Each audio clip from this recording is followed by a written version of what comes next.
Page number 15 में कर लेंगे।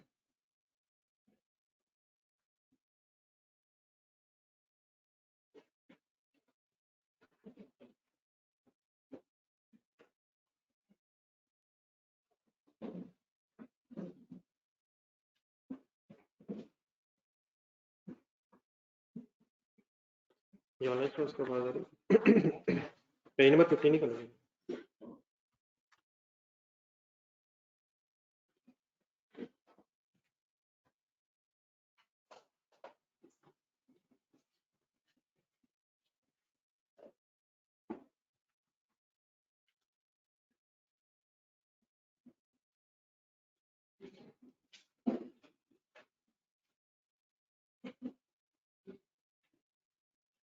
ये सभी पेज पढ़ने को कहा था।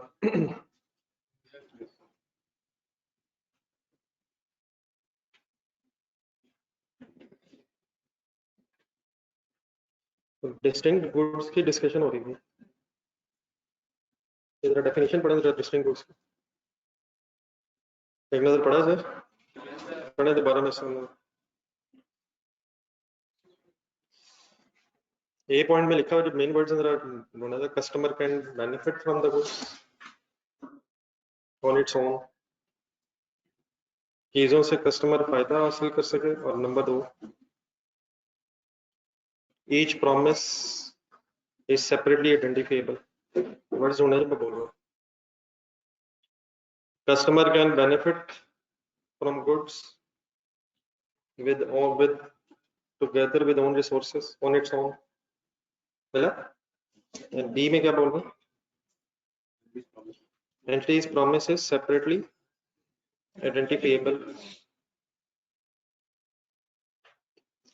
नीचे वाली एग्जांपल क्लियर है जो नीचे लिखी हुई है? कितनी परफॉर्मेंस ऑब्लिगेशन था? Free services, maintenance, washing machine. नहीं ठीक है नहीं है।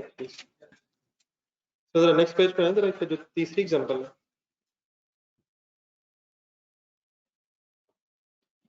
Property consultant agreed with mister Asif. क्या नंबर था इसका? एग्जांपल नंबर 13 जरा एक नजर पड़ेगी।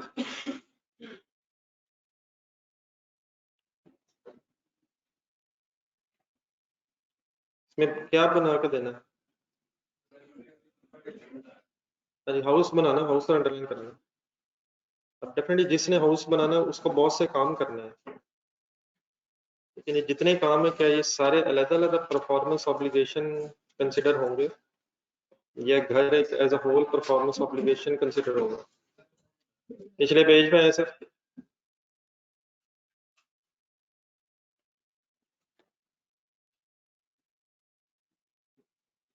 दोबारा डेफिनेशन जरा देखें।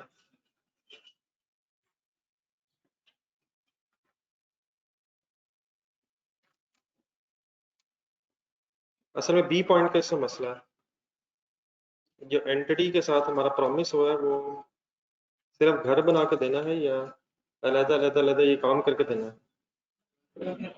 कॉन्ट्रैक्टर जो होगा उसको तो ये सारे काम अपने अपने करने हैं, लेकिन each promise is not separately identifiable with the customer. ठीक है, तो इसमें जरा एग्जांपल का आंसर पढ़ेगा। दो customer can take benefit from each goods और service on its own but promises are underline करेंगे। Page number 16।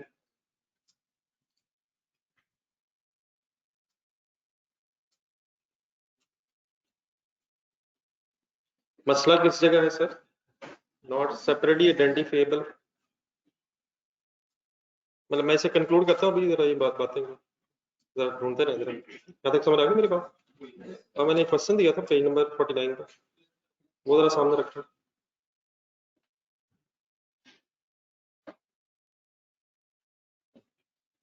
जो ऑनलाइन स्टूडेंट्स पढ़ रहे हैं प्लीज। जी सिनेरियो 1 में एक तो फिर उसका थ्योरेटिकल एस्पेक्ट था कि डिफाइन करना हमने टर्म्स को। बी पार्ट जरा देखो। सिनेरियो 1 जरा दोबारा पढ़ना, अपना ओपिनियन दें। मैंने जो अभी आपके सामने कुछ बातें रखी हैं, और पेज नंबर 15 की अगर जरूरत पड़े एक नजर देख के डेफिनेशन के साथ।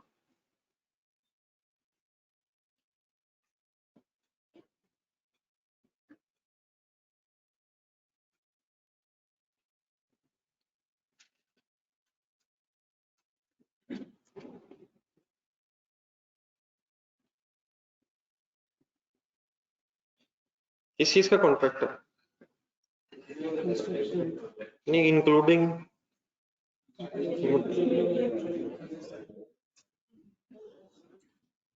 अब बताइए जो इंडिविजुअल चीजें, क्या ये सारी सेपरेट परफॉर्मेंस ऑब्लिगेशन है? क्या ये सेपरेटली डिस्टिंक्ट गुड्स है? दोबारा डेफिनेशन है, डेफिनेशन के मुताबिक अपन चल रहे हैं।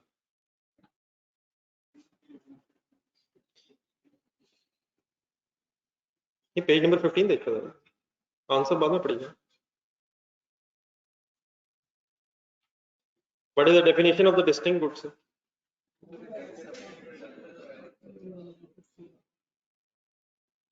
Customer can take benefit on its own, yeah, with its own resources, and secondly, each promise is separately identifiable in the contract.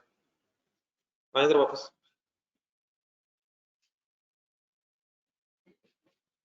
Contract में लिखा हुआ है सब कुछ सप्लाई करना है,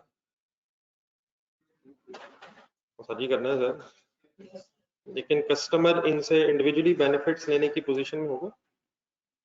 मसलन फॉर एग्जांपल अगर आपने कंस्ट्रक्शन मटेरियल दे दिए, तो कंस्ट्रक्शन मटेरियल जब तक आप यूज नहीं करके एक रेजिडेंशियल कॉम्प्लेक्स पूरा नहीं करेगा, तो क्या कस्टमर इससे बेनिफिट ले सकेगा? आंसर पड़ेगा। एक ये भी हो सकता है ना कि आपसे कॉन्ट्रैक्ट ये है कि आप कंस्ट्रक्शन मटेरियल दे दें, बाकी कंस्ट्रक्शन उसने खुद ही करनी है।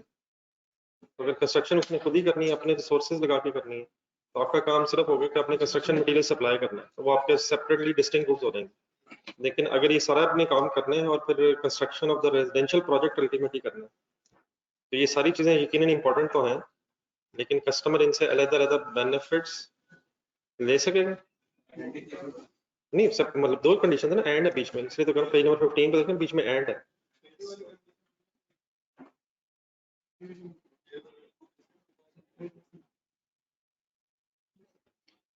नहीं, सेपरेटली आइडेंटिफाइबल है ये चीजें सारी, डिफरेंट सर्विसेज जो देनी है क्या कॉन्ट्रैक्ट में लिखेंगे, सेपरेटली आइडेंटिफाइबल है, लेकिन कस्टमर इनसे अलग-अलग बेनिफिट क्यों नहीं ले सकेगा? क्योंकि आपने घर बना के देना, तो ये चीजें सारी सप्लाई तो करनी पड़ेंगी, लेकिन ये सारी चीजें जो सप्लाई कर रहे हैं आप, इनका ऑब्जेक्टिव क्या है कि आप एक रेजिडेंशियल प्रोजेक्ट बनाकर, इसका पढ़ें जरा फाइनली आंसर पेज नंबर 15।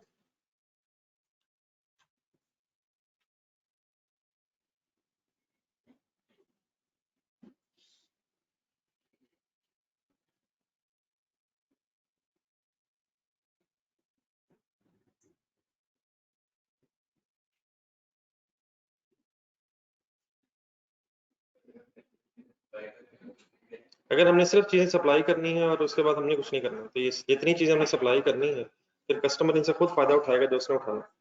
फिर ये सेपरेटली आइडेंटिफाइबल प्रोडक्ट्स भी हैं, और अगर अलग अलग इनका प्रॉमिस है, कस्टमर इनसे फायदा ले सकता है, तो फिर ये डिस्टिंक्ट गुड्स की डेफिनेशन पूरी हो जाएगी।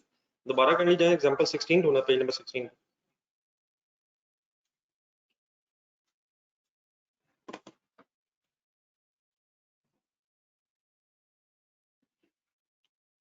उसमें बताएं उसमें क्या मसला है, example 16 13 sir, page number 16 example 13। Of करके चला दो, पीछे से बंद करके देखा।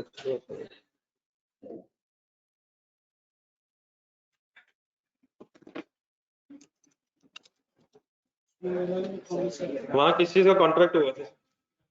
एक घर देना है, बाकी फिर कॉन्ट्रैक्टर ने अपने काम करना है, ठीक है, तो वो जो अपने काम करने हैं वो कॉन्ट्रैक्ट में स्पेसिफाइड ही नहीं है, तो वहां मसला है पॉइंट बी का, पेज 15 देखें,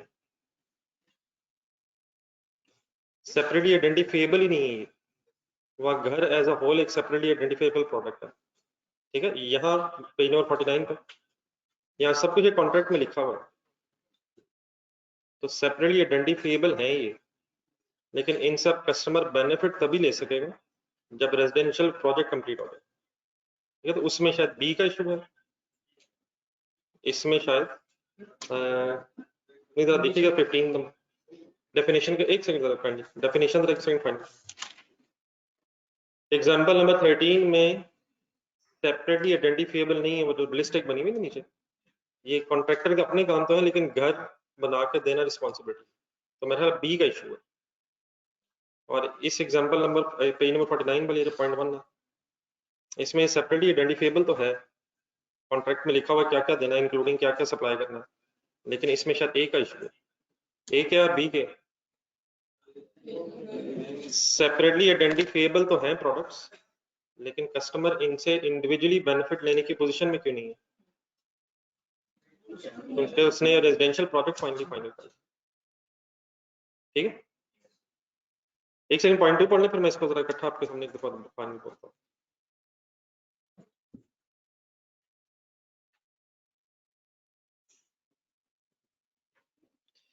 ये पॉइंट नंबर 2 में क्या देना है?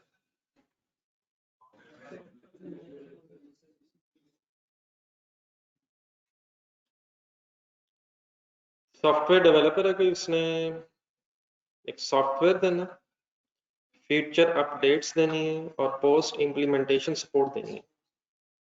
सॉफ्टवेयर का जो लाइसेंस है वो फंक्शनल रहेगा इवन दो के फ्यूचर में अपडेट्स ना भी मिले, और पोस्ट इम्प्लीमेंटेशन सपोर्ट सर्विसेज भी अगर डिसकंटिन्यू रहे इवन इफ।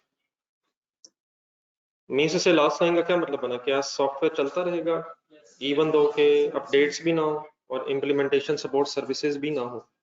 कॉन्ट्रैक्ट में वैसे शामिल है। अब दोबारा पेज नंबर 15 पे जाना।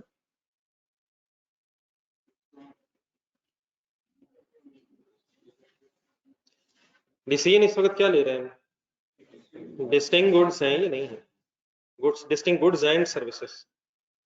तो ये फिर यहाँ शायद गुड्स वाली बात नहीं है, या बल्कि सॉफ्टवेयर को कह सकते हैं हम, सॉफ्टवेयर वैसे इंटेंजिबल गुड्स ही हैं, बाकी 12 सर्विसेज भी हैं साथ। जी, customer can take benefit on its own and each promise is a separately identifiable। मतलब कुछ समझ आ रही बात? अपने जरा इसका आंसर पॉइंट ऊपर नीचे पेज पढ़ने में।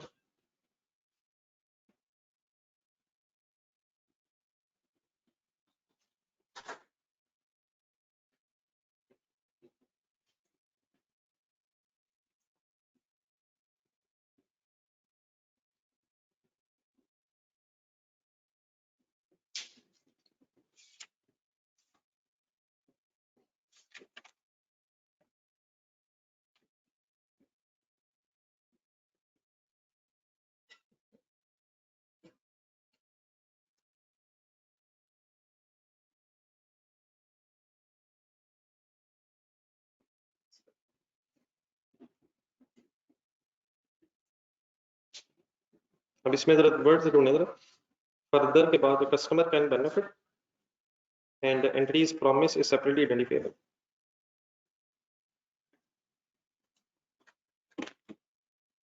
अब इसमें कितनी परफॉर्मेंस ऑब्लिगेशन है? अब इसमें क्या, इसकी क्या सिग्निफिकेंस है कि एक परफॉर्मेंस ऑब्लिगेशन है या एक से ज्यादा परफॉर्मेंस ऑब्लिगेशन है? इसमें फिर रेवेन्यू कब रिकॉर्ड होता है? जैसे जैसे परफॉर्मेंस ऑब्लिगेशन सेटिस्फाई होती है। तो अगर फॉर एग्जांपल ये 3 परफॉर्मेंस ऑब्लिगेशन हैं, तो रेवेन्यू आपका रिकॉर्ड करेंगे जब सॉफ्टवेयर लाइसेंस दे देंगे तो उसका रेवेन्यू रिकॉर्ड करेंगे, फ्यूचर में जब अपडेट्स देंगे फिर उसका रेवेन्यू रिकॉर्ड करेंगे, और जैसे जैसे सर्विसेज देंगे फिर उसका रेवेन्यू रिकॉर्ड करेंगे। अगर हम पॉइंट 1 में आ जाए,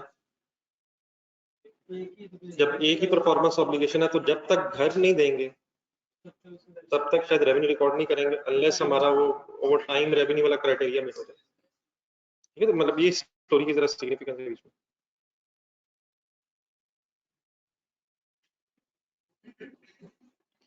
ठीक है, कुछ क्लियर हो गया?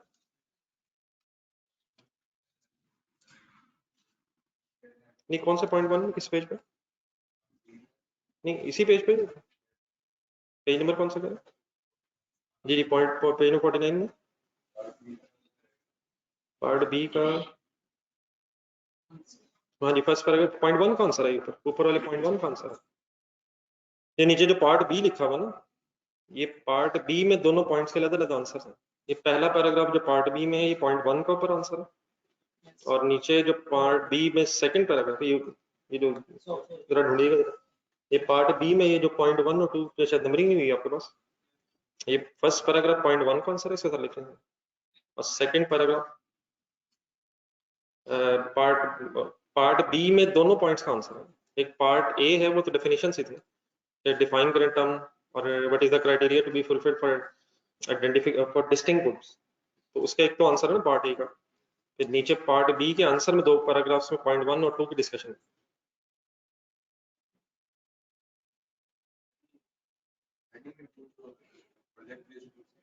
जी नहीं, अब रेडीमेड की बजाय एग्जांपल्स देखें बेतहाशा हो सकती हैं। मेरी सजेशन इसमें ये है कि जितनी जितनी एग्जांपल्स हो रही हैं इनको फिर बाद में अपने रिवाइज करना है। मतलब मीन्स से what is the final discussion, अगर हम इस तरह करना चाहें। पॉइंट 1 पढ़े रखें। अब पॉइंट 1 में फाइनल स्टोरी के तो हमारे कॉन्ट्रैक्ट में बहुत सी आइटम्स का शायद एक प्रॉमिस शामिल है और अलग अलग आइडेंटिफिएबल है, ठीक है, लेकिन कस्टमर शायद ऑन इट्स ओन इन अलग अलग चीज़ों का बेनिफिट लेने की पोजीशन में नहीं है। तो देयरफॉर हम ये कह रहे हैं ये डिस्टिंक्ट गुड्स नहीं है ऐसे ही, और देयरफॉर ये combined performance obligation. Second point में ये है कि अलग अलग चीज़ें और कस्टमर बेनिफिट भी इनसे अलग अलग ले सकता है, तो then these are considered as distinct goods and therefore separate performance obligation. ठीक है, तो जब भी मतलब कभी कभी से एग्जांपल 16 के नीचे जरा पेज नंबर 49 का रेफरेंस करते हैं।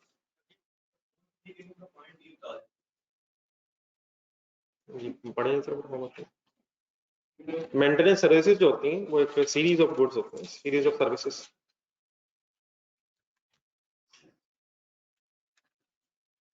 अगर आपने गुड्स देनी है वो तो शायद आप एट अ टाइम दे रहे होते हैं, लेकिन सर्विसेज होती हैं वो सीरीज ऑफ गुड्स और services, maintenance services over a series over a period of time.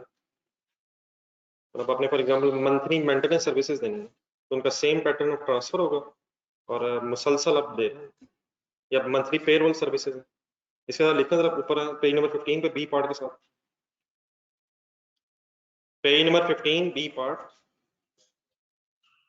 ऊपर ऊपर जो डेफिनेशन लिखी हुई है परफॉर्मेंस ऑब्लिगेशन की, गुड और सर्विस दैट इज डिस्टिंक्ट, और दूसरा लिखा हुआ था a series of goods that is substantially the same. Maintenance service लिखे हैं, पेरोल सर्विसेज लिखे हैं, हेल्थ क्लब सर्विसेज लिखे हैं। ये 3 एग्जांपल्स लिखे हैं इसके तरफ B part.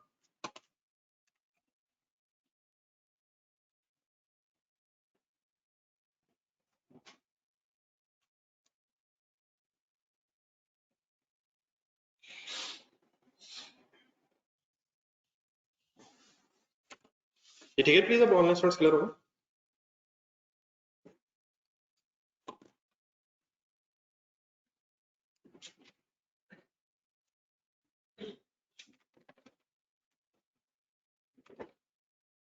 Then page number 43 जरा निकालें। आज जरा 2 छोटी छोटी एग्जांपल्स और रखना। पेज नंबर 3 पे कार वर्ल्ड है, टाइम वैल्यू ऑफ मनी। मिल गया सर। और पेज नंबर 38 पे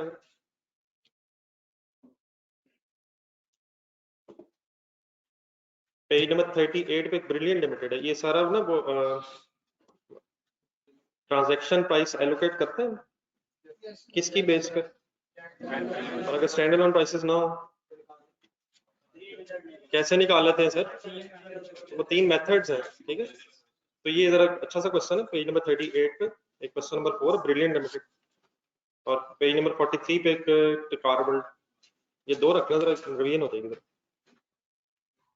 इसमें कार वर्ल्ड जो खासतौर पे इसमें शायद एक जगह इशू है, तो जरा काइंडली सॉल्व करके आइएगा बेटा। Please page number 38 question number 4 by the name of brilliant limited. जी page number 37, sorry page 37 question number 4 brilliant limited, और पेज नंबर 43 कार वर्ल्ड। इसका नंबर क्या लिखा है? Page number 43 car world. ठीक है, ठीक है सर। चलिए बाद में बात करता हूँ, पहले वो कल वाला क्वेश्चन कंप्लीट करा।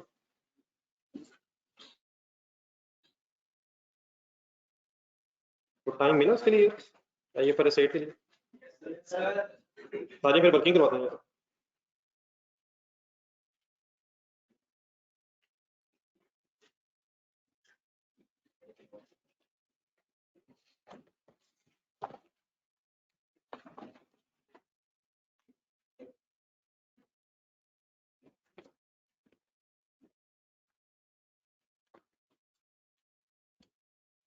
देखना, देखेंगे कहाँ तक पहुंचा।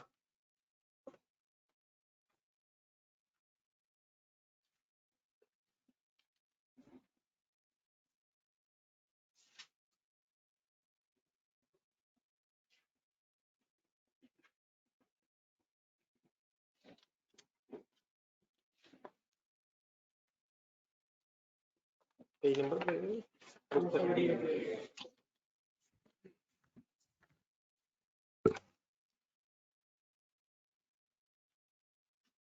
ये है जी लोन टू एम्प्लॉइज का एक नोट बना रहा था, रिकंसिलिएशन बन गई थी, ठीक है, यहाँ से समझ आ गई थी।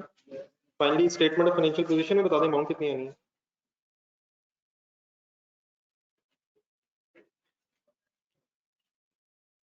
है। स्टेटमेंट ऑफ फाइनेंशियल पोजीशन में कौन सी अमाउंट आ रही है? नो नहीं यार, करना कर। What is the amount of loan to employees?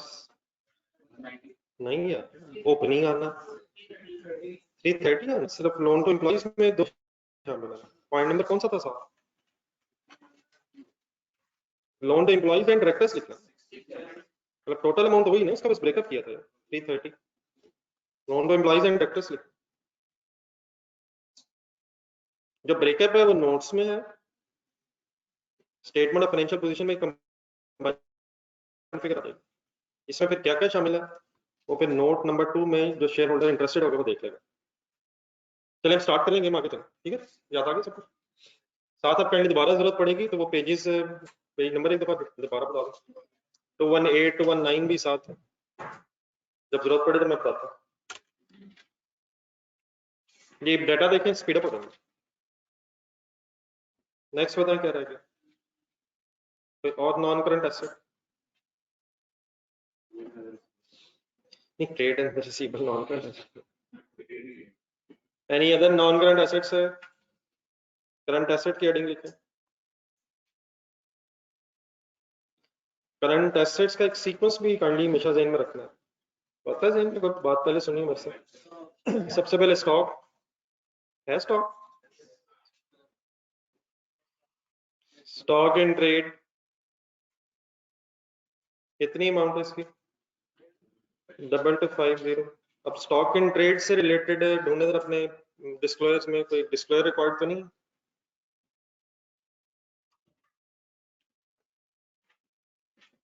Current assets की कोई हेडिंग ढूंढे, उसमें ऐसे स्पेसिफिकली नहीं लिखा हुआ, लेकिन अगर स्टॉक इन ट्रेड का ब्रेकअप अवेलेबल हो ना, रॉ मटेरियल में, वर्क इन प्रोसेस में, फिनिश गुड्स में, तो उसका फिर नोट बन जाना चाहिए अकॉर्डिंग टू IS2। यहाँ कंपनीज लॉ के मुताबिक तो नहीं लिखा हुआ, लेकिन अगर किसका डिस्क्लोजर, किसका ब्रेकअप मिल जाए बोल दो जरा, तो फिर एक नोट नंबर 3 सॉर्ट ऑफ बन सकता है, ठीक है। उसमें मटेरियल कितना है, लेबर कितने, sorry material, raw material, work in process, finish goods. आगे चले, इसका कोई इन्फॉर्मेशन नहीं है। Trade receivables, trade under the receivables,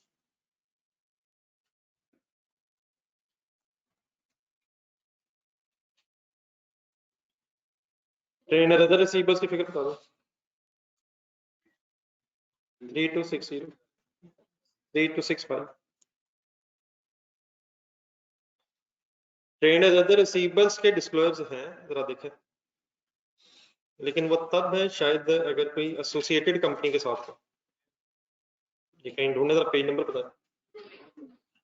नहीं, करंट एसेट्स में होगा कोई, उसमें जरा ढूंढ के एक नजर देखें।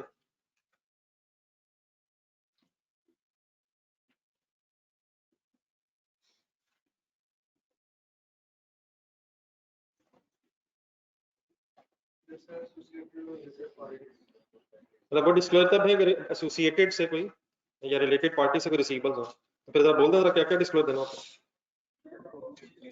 बोल दे काफी सारे मेरे पास। नेम है, फिर मैक्सिमम एग्रीगेट बैलेंस है, रिसीवेबल अगर बैड डेट हो गए, पास भी हो गए, एज एनालिसिस है, रिटर्न ऑफ है, ठीक है, प्रोविजन है, जस्टिफिकेशन ऑफ रिवर्सल है, लेकिन ये सारे डिस्क्लोजर सभी हैं अगर एसोसिएट या रिलेटेड पार्टीज के। तो अगर इंफॉर्मेशन हो तभी आप देंगे। तो हमारे पास ढूंढने को इंफॉर्मेशन है इसकी,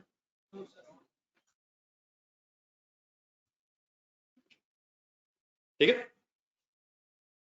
तो हम कुछ क्यों नहीं कर सकेंगे, क्योंकि हमारे पास कोई फर्दर इंफॉर्मेशन अवेलेबल नहीं है। हिम्मत करें आगे, एक चीज और ढूंढना जरा करंट एसेट्स में, नीचे पॉइंट्स में ढूंढे, एक वर्किंग की थी छोटी सी। हाँ जी, कैश था, कैश एंड बैंक बैलेंस, किसके साथ नेट ऑफ हुआ था? ये बात समझ आ गई थी क्या? नेट ऑफ होने का मतलब ये था कि लायबिलिटी कम हुई हुई है, 30, ठीक है। बैंक ओवरड्राफ्ट में फिर कितना लिखेंगे? 295। कोई और करंट एसेट? एक सीक्वेंस जरा थोड़ा सा ध्यान में रखना है, स्टॉक से स्टार्ट करना, कैश पेंड करना, बीच में प्री पेमेंट्स, अदर रिसीवेबल्स वगैरह आ सकते हैं। अगर डेटर्स के अगेंस्ट पे अलाउंस होता तो वो लेस होना था, उसका भी तरीका ज्यादा बेहतर है कि नोट्स में जाके एक नोट बन जाता, gross debtors minus allowance for bad debts, provision for bad debts, लेकिन इंफॉर्मेशन नहीं है। तो total assets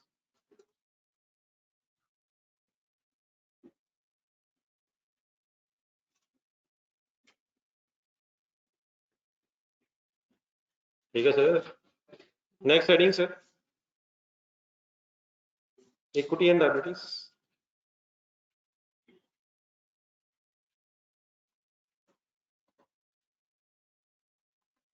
equity and liabilities में सब हेडिंग इक्विटी।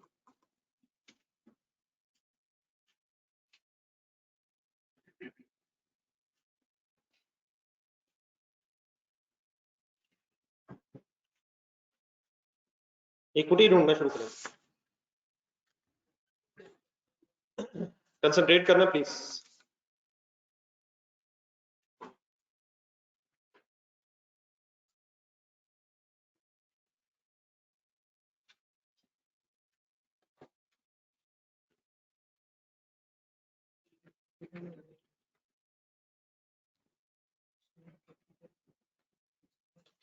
जी sir, share capital. Share capital के सामने हमेशा नॉमिनल वैल्यू आती है, तो 5000 तो ये है। बाकी फिर नीचे देखें, इसका पॉइंट नंबर 1 भी है, 2 भी है, 3 भी है।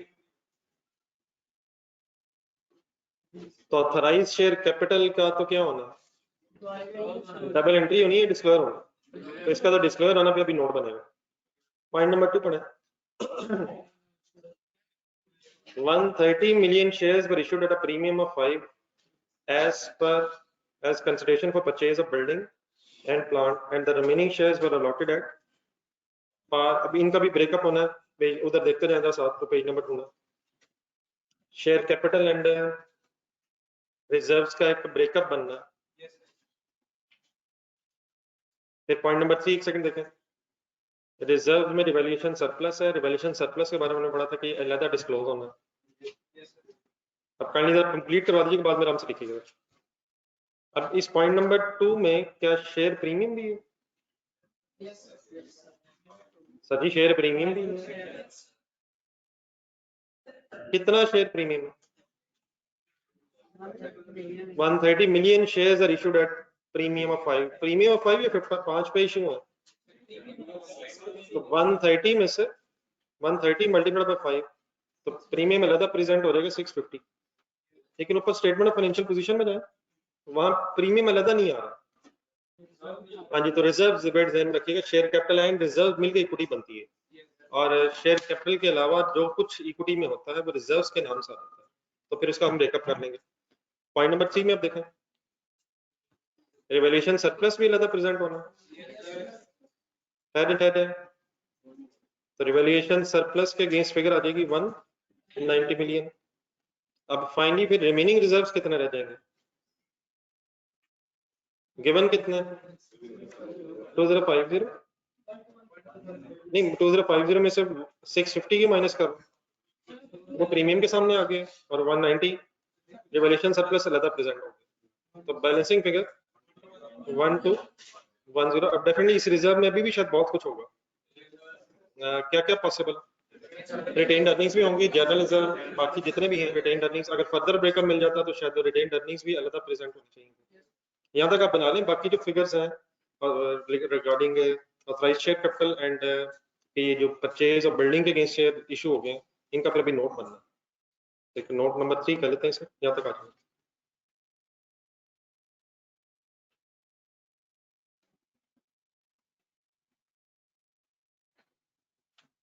ये ठीक है बेटा, ऑनलाइन स्टूडेंट्स ब्रेकअप समझ आ गए? तो सिर्फ सभी ये प्रेजेंटेशन सॉर्ट ऑफ है, मतलब शायद आपको पढ़ के ऐसा लगे जैसे याद करने वाली चीज है, ये शायद जहन में बस रखने वाली चीज है। और इसका इजीएस्ट सोल्यूशन बस ये है क्योंकि एक आज सवाल हाथ से गुजार लिया जाए।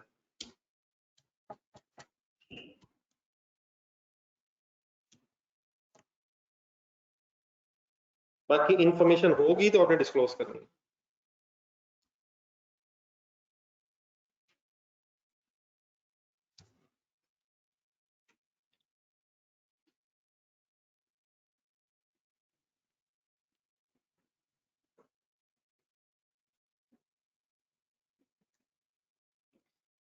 एक गुड़ी का टोटल करते हैं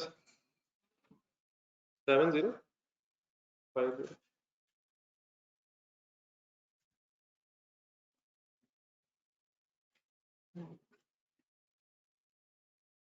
ये चले आगे, बल्कि सॉरी इसका नोट 3 बनवाएं। नोट 3 से किस चीज का नोट? Share capital. खाली जरा मुझे एग्जैक्टली वो पेज नंबर बता दें जो आपके पास है, जहां वो एक टेबल सॉर्ट ऑफ बना हुआ था, ये वाला 223। अब नहीं, वो जहां टेबल बन गया था जिसमें वो प्राइस, नहीं नहीं ये वाला ही, मैं इसी का, ये जरा अच्छा बना हुआ था 223 पे बना हुआ। क्या क्या डिस्क्लोज हुआ अलग अलग?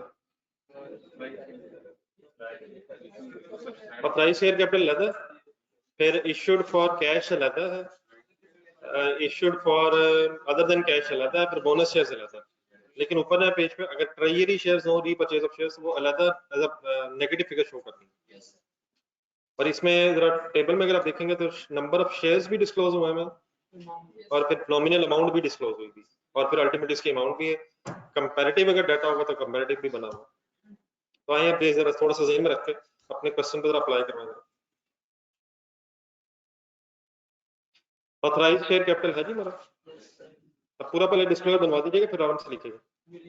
ऑथराइज्ड शेयर कैपिटल कितना है? 900 million। तो इसका सिंपली बड़ा तरीका इस तरह से है कि इसके नीचे बस इसके सामने लिखते हैं 900 million ordinary shares of rupees 10 each।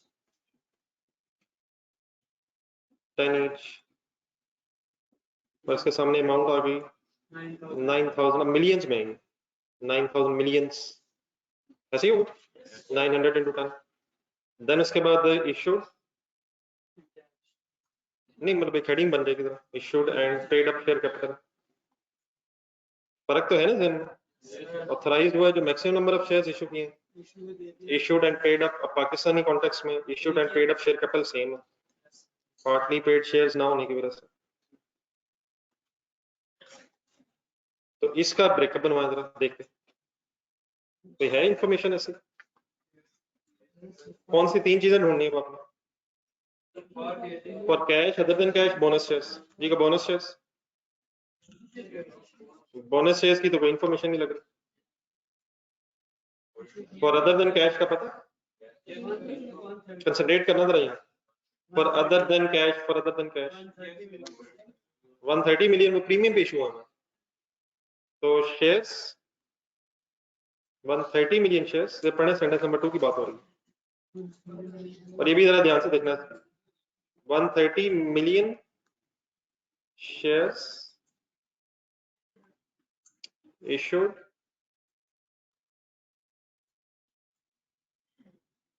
for consideration, issued against consideration of consideration of building and building and plan।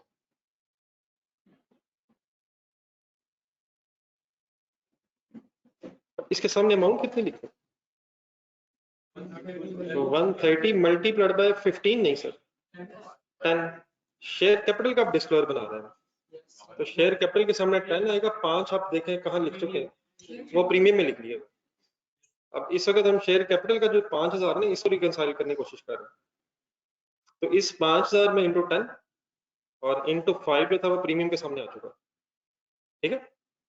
Definitely total कितनी सी कंसिडरेशन बनती होगी 130 इंटू 15, तो लेकिन उसका ब्रेकअप बन जाएगा शेयर कैपिटल और शेयर प्रीमियम में। तो उसकी डबल एंट्री अगर सोचना चाहें तो पूरी डबल एंट्री क्या हुई होगी?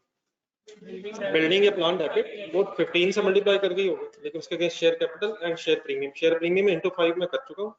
और यहाँ मैंने सिर्फ इंटू 10 क्यों किया? शेयर कैपिटल के सामने नॉमिनल वैल्यू, ठीक है?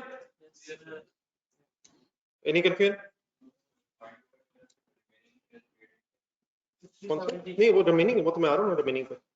अब टोटल शेयर्स आपका ख्याल में ढूंढना जरा उसको, टोटल 500 शेयर है, 5000 लिखा हुआ, 510 रुपीज के शेयर है, तो रिमेनिंग जो शेयर्स हैं वो इन कैश है, बोनस नहीं है। इसका मतलब हम रिमेनिंग निकालने की पोजीशन में आ गए। कितने इशू होंगे फिर रिमेनिंग?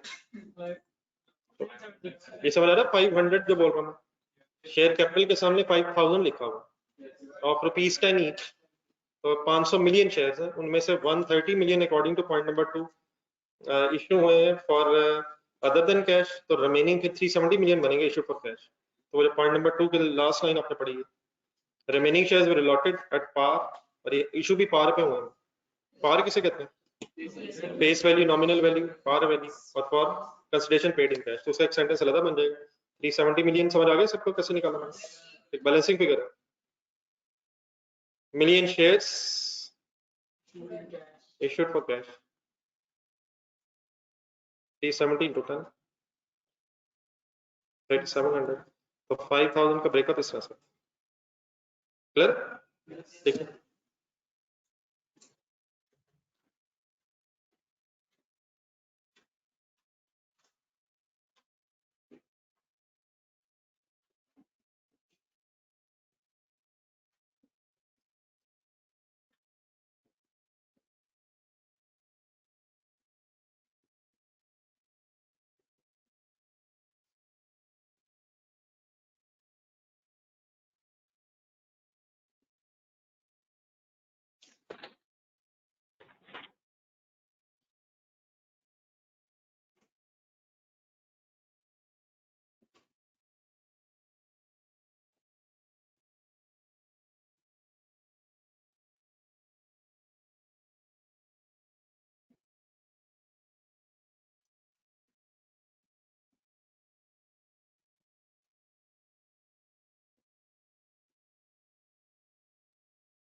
जी नोट कर लेंगे तो ऑनलाइन स्टूडेंट्स आपको बताएंगे।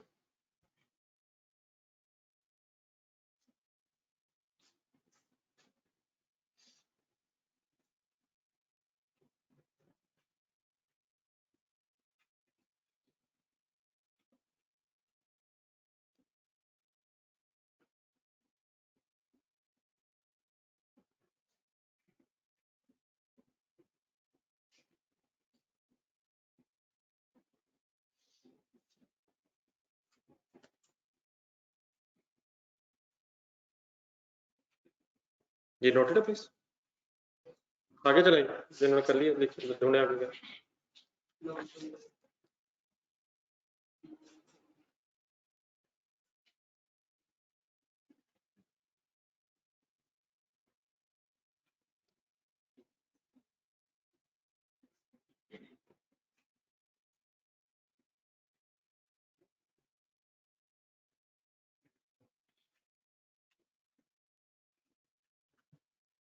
जी सर, कोई है long term loan, non current liabilities है?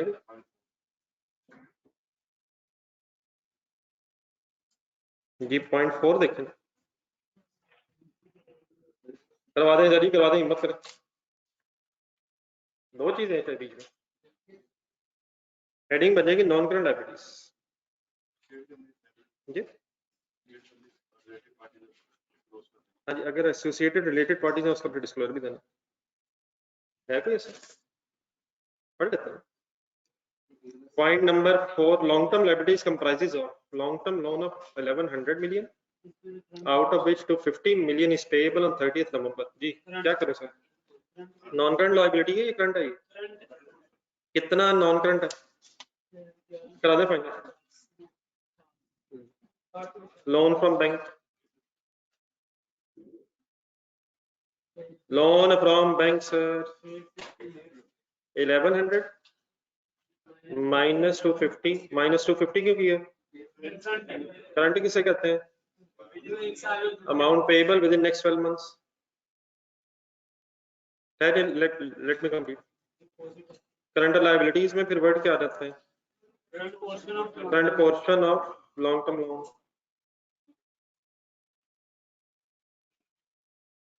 कंप्लीट करवा दे पॉइंट नंबर 4।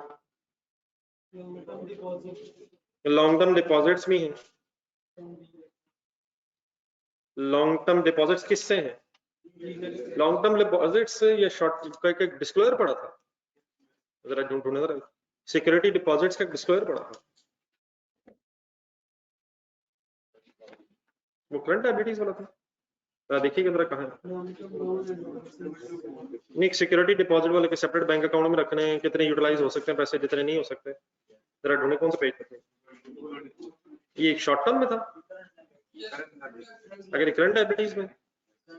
चलो चलो ये पढ़ दे जरा, 3-4 चीजें बोलते हैं इसमें। पेज नंबर क्या था? 224 पेज पे जरा देखें, 3-4 चीजें बोलते हैं जो डिस्क्लोज करनी होती है।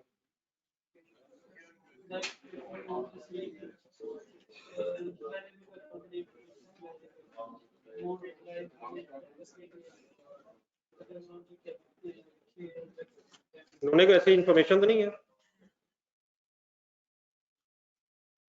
बस सिर्फ यही इंफॉर्मेशन है कि डीलर से लॉन्ग टर्म डिपॉजिट लिया हो, तो उसके बेटा ऐसे फिगर आ गई नॉन करंट लायबिलिटीज में। नॉन करंट लायबिलिटीज में अगर ये फिगर है तो ऑब्वियसली इट मींस कि ये पैसे शायद हमने नेक्स्ट 12 मंथ्स के बाद वापस करने हैं। लेकिन मतलब फर्दर कोई डिस्क्लोजर हम इसलिए नहीं बना सकेंगे क्योंकि इंफॉर्मेशन नहीं।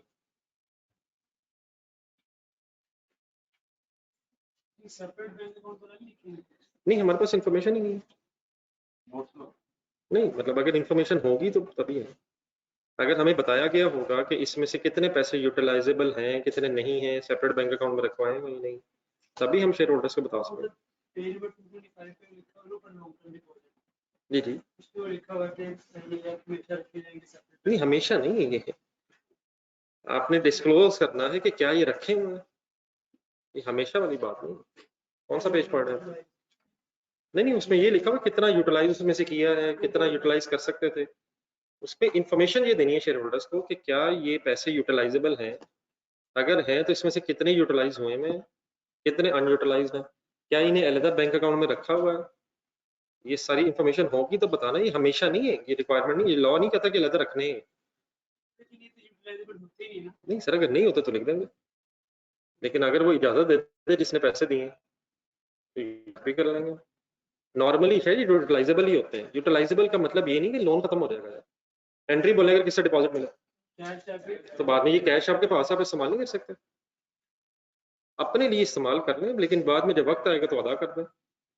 लेकिन समटाइम्स जिसने डिपॉजिट दिया होता है उसने ये आपसे एग्री किया होता है कि मेरे पैसे आपने इस्तेमाल नहीं करने, क्योंकि उससे उसको क्या खतरा होगा कि जिस वक्त मुझे देने पड़ेंगे उस वक्त कहीं ये ना कहते कि यार अभी पैसे नहीं है। वो कह रहा रख लें आप, लेकिन ये इस्तेमाल नहीं करना है, जब मुझे जरूरत पड़ेगी फिर मेरे वापस कर दीजिएगा, या मीशो से जब एग्रीमेंट खत्म होगा तब वापस कर दीजिएगा। तो ये अकॉर्डिंग टू एग्रीमेंट होगा। हम कैश इस्तेमाल करने की पोजीशन में भी हो सकते हैं अकॉर्डिंग टू एग्रीमेंट, और नहीं भी हो सकते। सेपरेट बैंक अकाउंट में रखना या नहीं रखना ये भी एग्रीमेंट के मुताबिक होगा।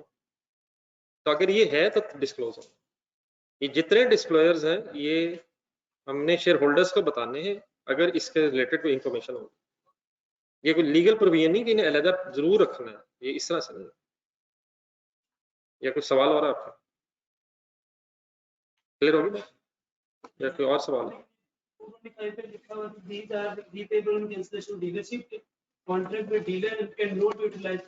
सर जी ये तो एक एग्जांपल के तौर पे लिखा हुआ नहीं यार, पेज नंबर 225 पे है।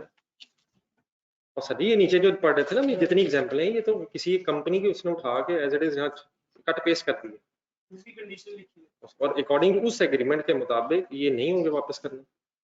ये जितनी एग्जांपल्स हमने पढ़ी हैं क्या ये नॉर्म एग्जांपल्स हैं?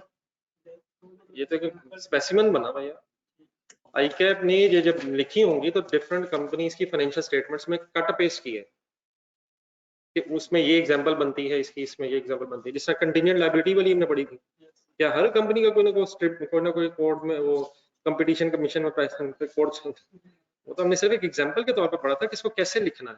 जिस तरह कभी यूरिया कंपनी आ गई थी बीच में, कभी इलेक्ट्रिसिटी जनरेशन कंपनी आ गई थी, तो वो तो जिस कंपनी में आप होंगे उसमें ही अप्लाई करेंगे according to their respective circumstances. और अब हम फॉर एग्जांपल अगर एक क्वेश्चन कर रहे हैं तो जिस कंपनी के एंगल से ये क्वेश्चन कर रहे हैं उसके मुताबिक जो डाटा उसको हमें यूज करना है।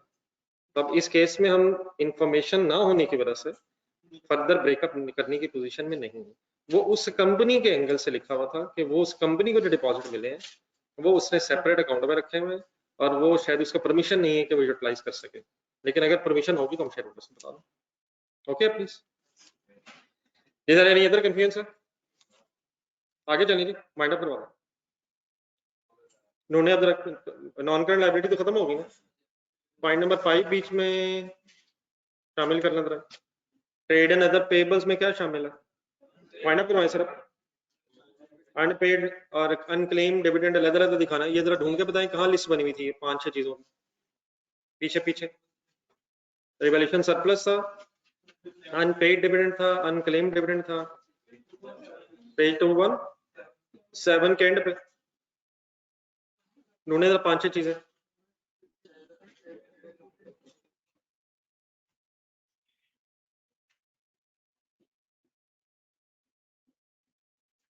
है उसमें अनपेड डिविडेंड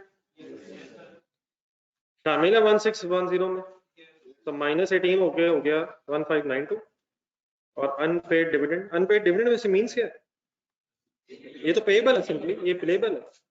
अनपेड डिक्लेयर हो गया होगा, लिखें।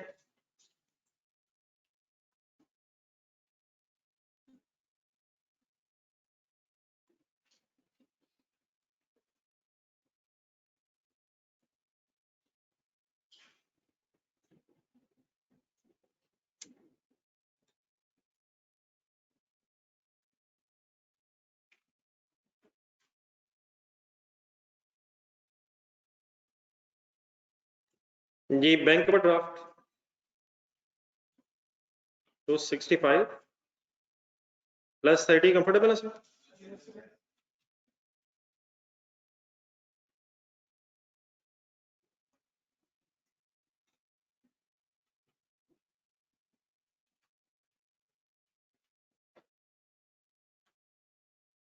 Any other non current liability, non current liability total करने से वो नीचे जितने पॉइंट्स थे, नीचे जो रिमेनिंग पॉइंट्स रह गए, पॉइंट नंबर 8, 9, 10, इवन शायद 11, ये सारे स्टेटमेंट ऑफ फाइनेंशियल पोजीशन में आने। ये पढ़े जरा एक मिनट, ये क्या बताया हुआ था?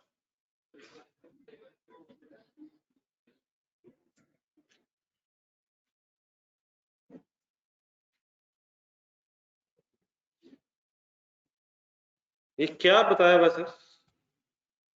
ये सारी सेगमेंट्स की इंफॉर्मेशन है, सेगमेंट्स की इंफॉर्मेशन का डिस्क्लोजर नोट्स में बनता है, तो वो नोट्स में अभी डिस्क्लोजर तो हम बनाएंगे, लेकिन यहाँ तक अब स्टेटमेंट ऑफ फाइनेंशियल पोजीशन पूरी हो गई, तो इसका टोटल करना है, इक्विटी एंड लायबिलिटीज का सम करना।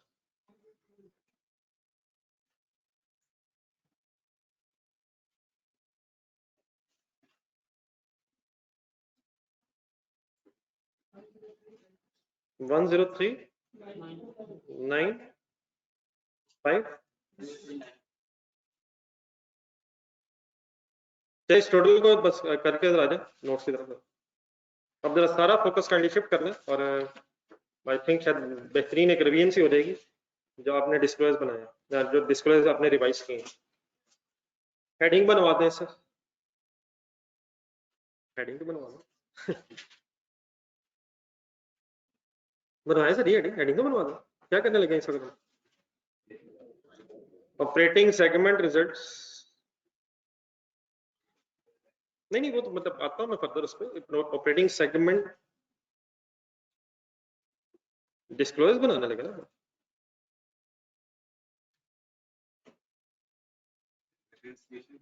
जी जी सब कुछ। अगर डिस्क्लोजर्स हैं तो डिस्क्लोजर में दो चीजें हैं, बता देंगे कौन सी 2 चीजें?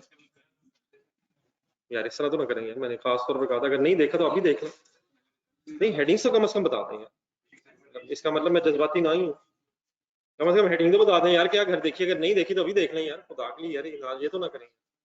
उन्होंने जरा पेज नंबर बताएंगे किताब से।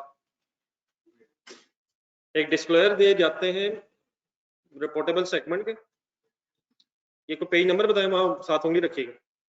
ये क्वेश्चन नंबर 3 जो मैंने कल गौहर शायद कहा था, उसका आंसर ढूंढना है आपने। Disclosure of operating segment results है, दूसरा फिर एक रिकंसिलिएशन है, ऐसे ही तो आज जरा शुरू करें, कहीं ना कहीं देख के करना है। सबसे पहले तो ये लिख लें कि 2 सेगमेंट्स हैं अकॉर्डिंग टू दिस क्वेश्चन, एक लाइन से लिख लें according two point number 8 SL has 2 operating segments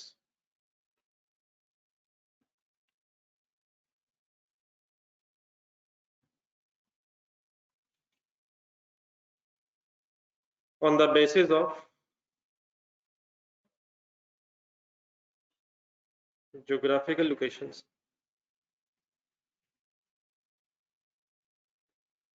ये ऑपरेटिंग सेगमेंट के रिजल्ट्स डिस्क्लोज करने के 2 तरीके होते हैं, ये हेल्प करेगा।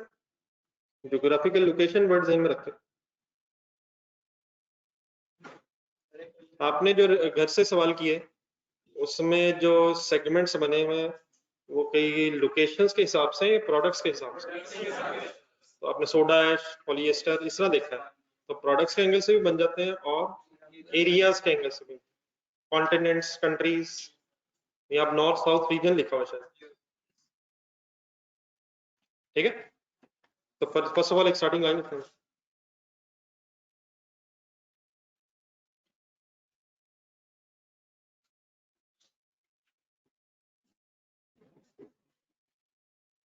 पहला डिस्क्लोजर बनाना शुरू करने लगा मैं, ऑपरेटिंग सेगमेंट रिजल्ट्स।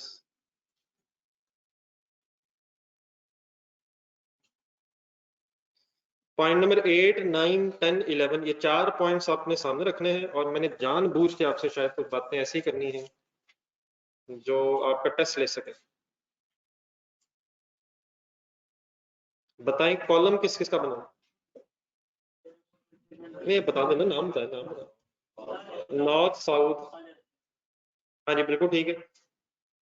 जो आपने बेटा बात की है वो इस क्वेश्चन में एप्लीकेबल नहीं लग रही। क्या समटाइम्स हो सकता है कि कुछ रिपोर्टेबल सेगमेंट्स, कुछ ऑपरेटिंग सेगमेंट्स रिपोर्टेबल ना बन सके? बल्कि ये हेडिंग बताइएगा, ऑपरेटिंग सेगमेंट रिजल्ट्स है या reportable segment results? Operating segments result ही है, मैंने तो कंफर्म करना चाहा आपसे कि देख लो अपना साथ, अगर रजिस्टर है तो वो तो सबसे बेस्ट है, लेकिन अगर रजिस्टर नहीं भी है तो कहीं ना कहीं अपने सामने रखिए जो वर्ड्स बने। ऑपरेटिंग सेगमेंट रिजल्ट्स ही है, लेकिन काइंडली अगर आप गौर से देखें तो कुछ सेगमेंट्स ऐसे होते हैं जो रिपोर्टेबल बन जाते हैं, उनके कॉलम होते हैं, लेकिन जो रिपोर्टेबल ना बन सके वो अदर रिपोर्टेबल सेगमेंट्स के कॉलम में एज इट इज आ जाते हैं और फिर एक टोटल बन जाता है। हमारे इस क्वेश्चन में नॉर्थ साउथ के अलावा शायद कोई अदर रिपोर्टेबल सेगमेंट्स की इंफॉर्मेशन नहीं है, तो देयरफॉर एक टोटल बना रहा हूँ। ये 2 reportable segments operating segment reportable बने हुए हैं और अदर देन रिपोर्टेबल सेगमेंट्स की इंफॉर्मेशन नहीं बनाए।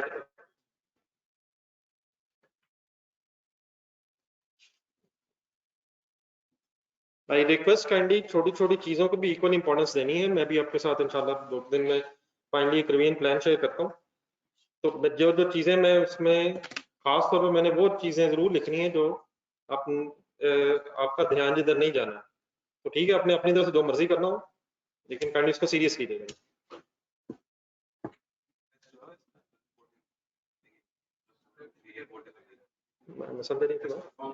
नहीं मतलब उसने ही बता दिया ना मुझे 2 सेगमेंट्स हैं। अब डेफिनेटली अगर हमारे पास इंफॉर्मेशन होती कि 10% रूल लगाए, वो तो हमारे पास इस वक्त इन्फॉर्मेशन नहीं है। उसने 2 ऑपरेटिंग सेगमेंट्स बताए, उसकी इन्फॉर्मेशन दे दी है नॉर्थ साउथ के एंगल से। We can only disclose them unless definitely अगर बहुत सारे होते तो इसमें हम पहले रिपोर्टेबल बनाते इसलिए मैंने रिक्वेस्ट की थी कि एक नजर अगर रिवाइज हो रहा था वहां सबसे पहले अपने रिपोर्टेबल बनाए, फिर वो 75% रूल भी लगाया, फिर फाइनल हुआ, फिर एक दो कॉलम्स बन गए जो रिपोर्टेबल बन गए, जो नहीं बने उनका अदर आ गया, फिर टोटल हो गया, फिर एक रिकंसिलिएशन आ गया। तो इसलिए मैं चाह रहा हूँ जरा अगर नहीं भी नजर पड़ी तो दोबारा सही तरह देख के फाइनल हो गया। यहाँ भी उसने हमसे रिपोर्टेबल आइडेंटिफाई नहीं करवाए, उसने शायद बस हमें इन्फॉर्मेशन दे दी। ये स्टूडेंट्स आते हैं sir?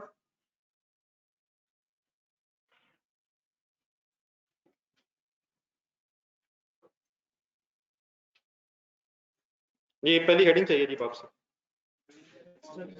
Revenue from external customer. सारे पॉइंट्स पढ़ने, पॉइंट नंबर 8, 9, 10 और 11, और नॉर्थ का मुझे एक्सटर्नल रेवेन्यू बताना है अपना, रेवेन्यू फ्रॉम एक्सटर्नल कस्टमर्स। 1950 तो नॉर्थ का पूरा रेवेन्यू मौजूद है, लेकिन according to the point number 11 शायद नेक्स्ट पेज पे, नॉर्थ ने साउथ को 50 मिलियन की सेल की हुई है, तो क्या नॉर्थ की सेल में शामिल होंगी और साउथ की सेल में भी शामिल होंगी, उसकी परचेजेस में होंगी, और वो डेफिनेटली इंटर कंपनी है, कैंसिल होनी चाहिए, लेकिन वो बहस यहाँ नजर नहीं आएगी, रिकंसिलिएशन में भी वो नजर नहीं आएगी। बिल्कुल रिलैक्स रहिएगा, मैंने जानबूझ के बात बीच में उठाई है, मैं अभी खुद ही बताता हूँ ये मैंने क्या कहा है। पहली बात 1950 क्या है, बहरहाल अब इस मेरी बात, इसका मकसद अब ये होगा कि जो चीजें इधर उधर हो गई हुई हैं दोबारा सेट हो जाए। 1950 के नॉर्थ की टोटल सेल है, तो पॉइंट नंबर 11 मिल गया सबको? क्या लिखा हुआ point 11? North sale include 50 million, profit भी तो है, वो आना है, वो सब आना है, वो आना है, लेकिन यहाँ नहीं। माइनस क्या 50, तो नॉर्थ की एक्सटर्नल सेल हो गई 1900, साउथ की एक्सटर्नल सेल हो 1300 को 1300 का हमने एज इट इज सेल को समझ लिया एक्सटर्नल। हमारे पास इंफॉर्मेशन नहीं है, हमारे पास इंफॉर्मेशन नहीं है, टोटल करना 3200।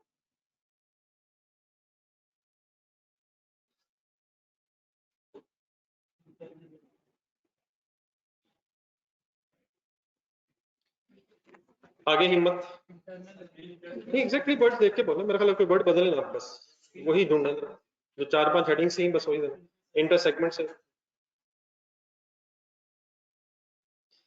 इंटर सेगमेंट सेल कहाँ लिखूं? साउथ में कितनी लिखूं? हाँ जी, सिर्फ नॉर्थ की। Next line, total revenue,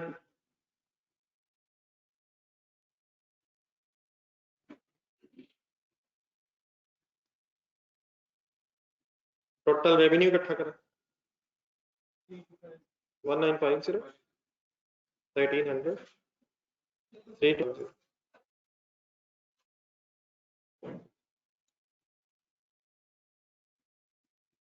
okay, next heading, other material information.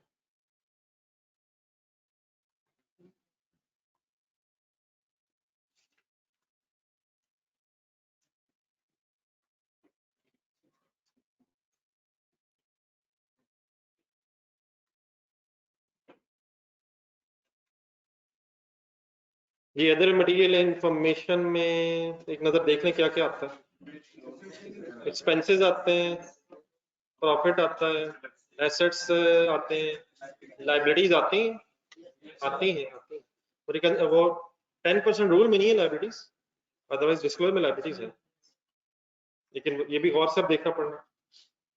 बताएं एक्सपेंसेस 175 नॉर्थ के, 390 साउथ के। पॉइंट नंबर 9 पढ़े। हाँ जी बिल्कुल सही, ये पता होना चाहिए, मतलब ये कहाँ है, पॉइंट नंबर 9 भी देगा, ये क्या है वैसे? नहीं है क्या, है क्या? अनएलोकेटेड है, अनएलोकेटेड ने सेगमेंट्स में नहीं आना, ये रिकंसिलिएशन में आना है। ओके जी, टोटल कर दो।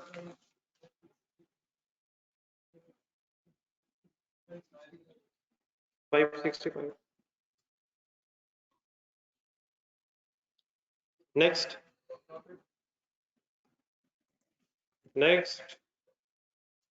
प्रॉफिट बताइए कितना इस 135 में, तो 5 वो तो नहीं है, क्या वो 5 यहाँ है तो नहीं? ऊपर देखिए सेल में भी 1950 ही है फाइनली, वो सिर्फ ब्रेकअप हुआ है।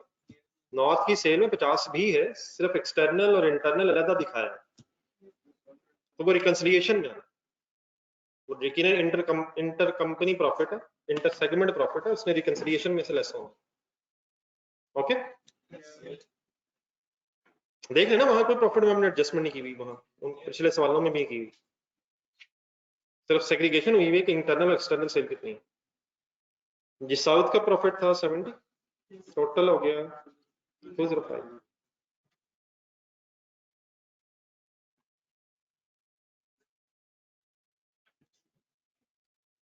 एसेट्स की इंफॉर्मेशन ढूंढे। Point number 5 sorry 8 9 10 11।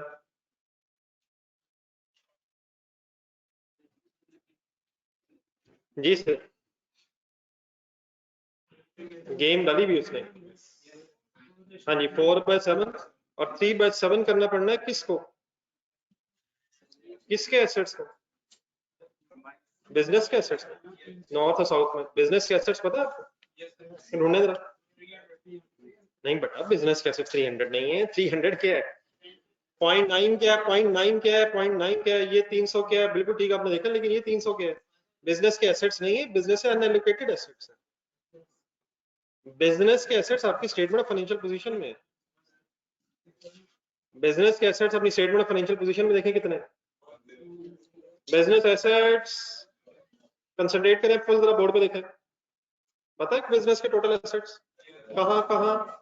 100,10395 क्या है ये है बिजनेस के टोटल एसेट्स। अब पॉइंट नंबर 9 जरा दोबारा पढ़ा।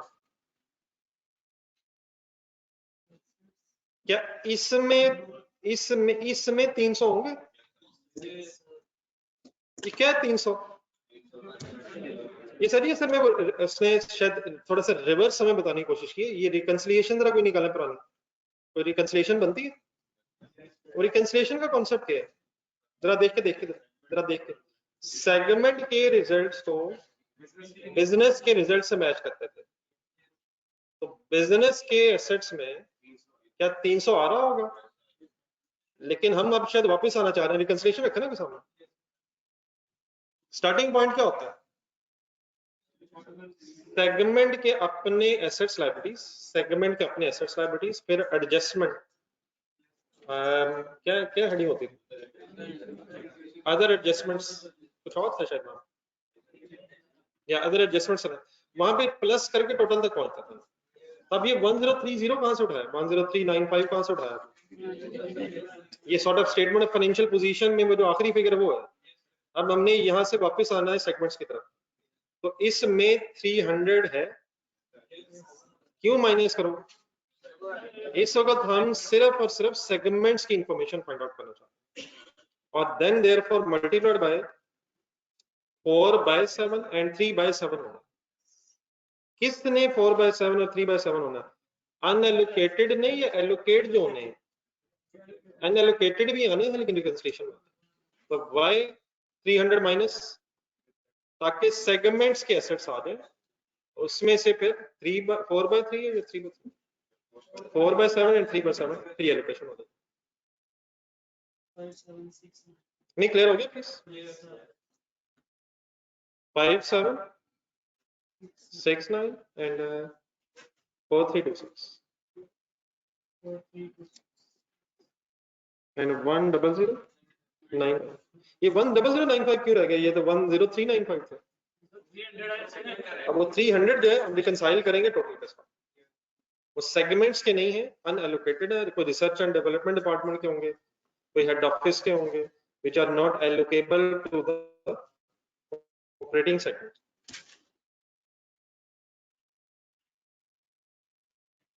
Any confusion finally? Liabilities जरा आप फाइनल करें. पॉइंट नंबर 10 सामने रख के, 9, 10, 11 सामने रख के ढूंढने तो रखिएगा.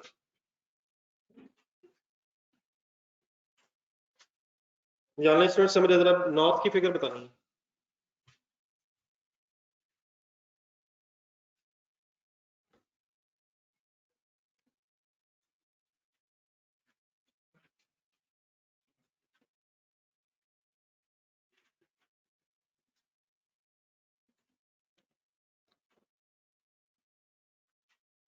ये बाकी भी करनी था तो फिर सब ठीक है. नहीं बढ़ा हमारा इतनी तो लाइबिलिटीज नहीं जितने अपने नॉर्थ की लाइबिलिटीज बता दो. इसमें तो टोटल लाइबिलिटीज नहीं. 597 ये लाइबिलिटीज कितनी है? ये मुझे लगता है वो हुआ है असल में, वो हुआ मसला. क्या इक्विटी एंड लाइबिलिटीज का टोटल लाइबिलिटीज है? हमाद जुल्म है यार ये. नहीं करंट या नॉन करंट लाइबिलिटीज तो दोनों ही होंगी. तो अब टोटल क्यों नहीं उठा रहे? पहले तो टोटल उठा लिया था. एसेट्स का टोटल था, इक्विटी एंड लाइबिलिटीज का टोटल है. तो what is the total of liabilities? मैं जरा ब्रेकअप लिख रहा हूँ.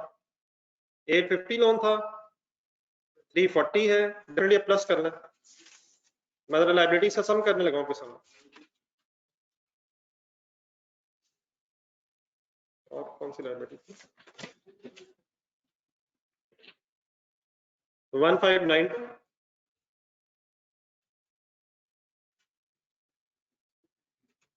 18 295 250.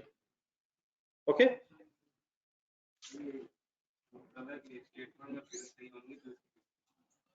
नहीं इंशाल्लाह वो ठीक ही होंगी, पर देर से ये भी ठीक होंगी.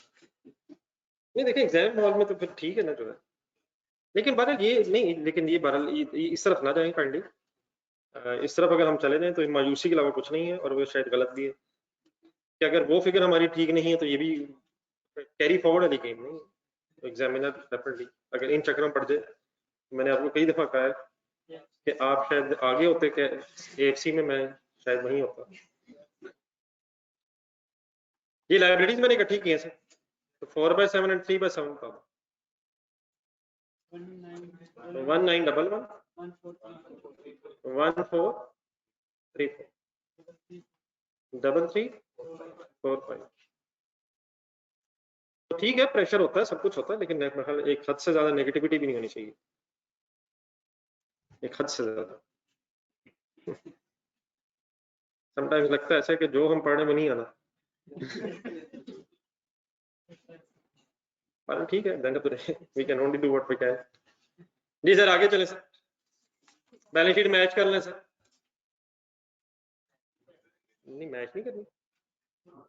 क्या बना रहे हैं सर? इसको तो कम से कम सीरियस ले लें यार. मुझे पता है कि आप डिस्क्लोज के हवाले से आपका ज़हन आप कह चुका है कि ये नहीं आना, लेकिन ये तो करना. और अगर खुदा ना खासा सही आ गया तो आपके सामने सवाल है, 20 नंबर का सवाल है. तो it will take minimum time in exam. ये सिर्फ देख के ही लिखना होता है. तो ठीक है, मैं नहीं कहता इसको बहुत ज्यादा टाइम दें, लेकिन इसको इतना जरूर दें कि नजर जहन में हो कि ये भी लिखा जा सकता है. आगे चले सर. फॉर्मेट बनवाना पहले अपना किस चीज का? डिस्क्लोजर में सर ये दो मेन चीजें, rating segment results and then reconciliation of reportable segments.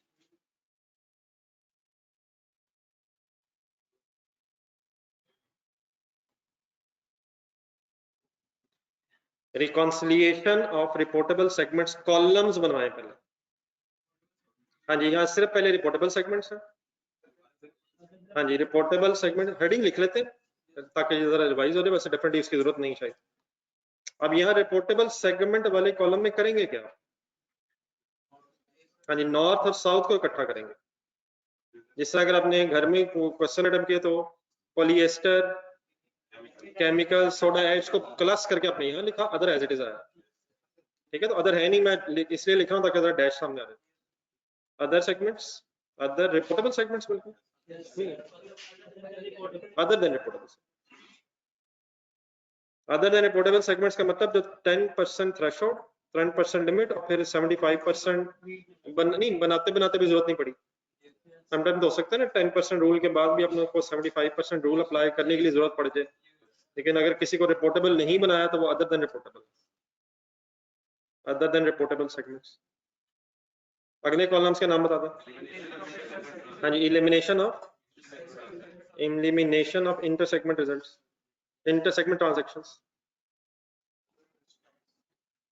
Inter segment. चलें कंप्लीट कर लें आप लोग।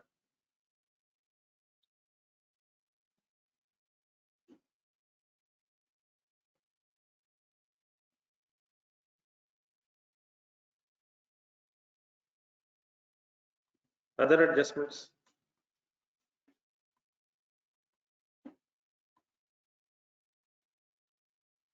SL total, entities total, SL Safeguard Limited total. अब सेफगार्ड लिमिटेड टोटल से यह मीनिंग क्या है? जो भी हम फिगर लिख रहे होंगे उसे statement of financial position of the company से फिर फाइनली मैच करना। रिपोर्टेबल सेगमेंट से शुरू होके उन फिगर्स को किस से आखिर में जाके मैच करना है, जो एंटिटी एज अ होल का टोटल आ रहा हो।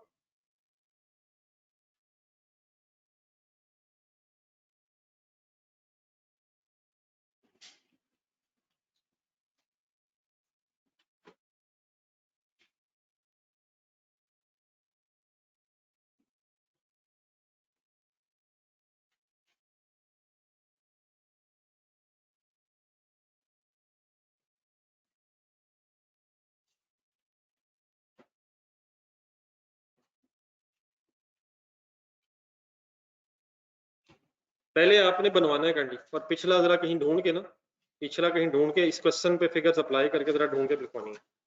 पहली हेडिंग बताएंगे लिख, रेवेन्यू एक्सटर्नल या इंटरनल? नहीं, अभी यहाँ कोई बहस नहीं है। हाँ, मतलब रेवेन्यू मींस रेवेन्यू जी। रिपोर्टेबल सेगमेंट्स में फिगर कैसे लिखते हैं? नहीं, मेरी वर्किंग करवानी है या चले अगर टोटल है तो टोटल बता दो। 3200 लिखना है या 3250 लिखना? 3250 लिखना। टोटल हुआ हुआ, मैं दोबारा नहीं कर रहा, ऊपर से उठाया मैंने 3250 ऊपर वाले डिस्क्लोजर से। अगला हो गया डैश। अच्छा, ये टोटल क्यों उठा लिया आपको ये पता? क्योंकि अदर देन रिपोर्टेबल कोई नहीं है, वरना हम इसे शायद प्लस कर रहे होते हैं। यहाँ अदर देन रिपोर्टेबल कोई नहीं है। आई रिक्वेस्ट प्लीज पिछला सामने रखें, और ये कोई लिखने वाली बहस नहीं, आराम से लिख लीजिएगा बाद में। पिछला कोई सामने रखे आंसर, उसको क्वेश्चन पे अप्लाई करें। बार बार मैं एक ही बात कर रहा हूँ, क्वेश्चन पे अप्लाई करें। वहां कैसे किया, यहाँ मैंने कैसे कर दिया, उन्होंने कहीं जहां भी पहले पर किया रिपोर्टेबल्स प्लस करके लिखे, यहाँ प्लस करके मैंने टोटल क्यों उठा लिया? ओके, आगे डैश क्यों लगा दिया? आगे ढूंढ के बताएं, कुछ है एलिमिनेशन कितनी? इंटर सेगमेंट 50, ये माइनस क्यों किया सोच के? हाँ जी, एंटिटी एज अ होल की सेल नहीं है, सेगमेंट्स की सेल है, लेकिन एंटिटी एज अ होल की ये सेल नहीं, ये आपस की सेल है। कोई और एडजस्टमेंट इस केस में नहीं है। तो 3200 इस सेल में एडजस्टमेंट नहीं, वो प्रॉफिट तो अलग एडजस्ट हो गया, प्रॉफिट अलग लाइन आइटम है, एक सेल वाली लाइन आइटम रिकंसाइल हुई है। तो 3200 should be the sale of the business according to this information। अगर आप स्टेटमेंट ऑफ प्रॉफिट लॉस की बना रहे हो तो इस डाटा में बिजनेस की स्टेटमेंट ऑफ प्रॉफिट लॉस, तो ये शायद फिगर उससे मैच होनी चाहिए। 3200 फिर उससे मैच होना चाहिए बिजनेस की सेल से। करें नोट, एक एक बस लाइन में साथ साथ लिखते रहिएगा, पहले करवा।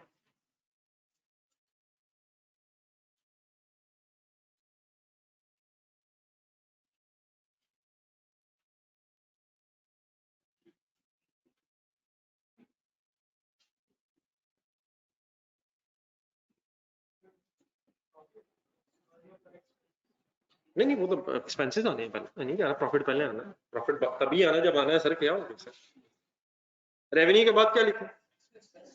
वहीं से देख के बताया ना पिछला। ऑपरेटिंग एक्सपेंसेस की जगह यहाँ वर्ड मैं एक्सपेंसेस इसलिए लिख रहा हूँ कि एक्सपेंसेस लिखा हूँ। करवा दें, छोड़ दें, इस तरह नहीं, एक्सपेंसेस मैंने हेडिंग लिख ली 565 एज इट इज उठाने की वजह अदर देन डैश हो गया, any inter segment information dash हो गई, उधर ढूंढे कहीं, उधर ढूंढे उधर कहीं कहीं कहीं, कोई अदर एडजस्टमेंट कोई है इस सवाल में? क्या प्लस या माइनस? क्यों क्यों क्यों क्यों?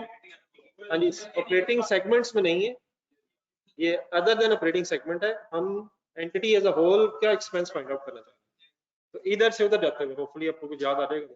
रोज में इधर से उधर जा रहे हैं, किधर से किधर जा रहे हैं? नहीं, लेफ्ट राइट नहीं जा रहे, ऑपरेटिंग रिपोर्टेबल सेगमेंट से टोटल पे जा रहे हैं। नहीं, लेफ्ट राइट मेरा और हो जाना आपका और हो जाना, तो उसकी वजह हम सही बोल रहे थे। हम रिपोर्टेबल सेगमेंट से एंटिटी एज अ होल की तरफ जा रहे हैं। टोटल बता दीजिए what is the meaning of this 639, मतलब ये 639 हम क्यों इसमें इतने इंटरेस्टेड होंगे? हाँ, ये असल में शेयर होल्डर्स को नजर आएगा 639 प्रॉफिट एंड लॉस में, और हमारे इस ऊपर वाले डिस्क्लोजर में उसका टोटल नजर आएगा 565, तो वो गरीब परेशान हो जाएगी। फिर वो अपनी फाइनेंशियल स्टेटमेंट्स उठा के आपके पास ले आएंगे, आप इस रिकंसिलिएशन को देख के उसको बता देंगे कि यार ये वो होता है, बता देंगे कि क्या होता है, ये ना बताइएगा वो होता है वही बताइएगा जो होता है। Next line sir, profit. ये तो मेरे ख्याल इस वक्त आपसे पूछने की जरूरत नहीं है कि आपने लिख लिया ही नहीं, क्योंकि आप लिख पहले रहे हैं और देख बाद में रहे, वहां बाद में देखा। जी सर, नेक्स्ट प्रॉफिट। ये इंपॉर्टेंट हो गया सर बहुत ज्यादा। स्टार्टिंग पॉइंट 205 डैश, गेम हो गई ऑन, -5 बेहतरीन काम हो गया।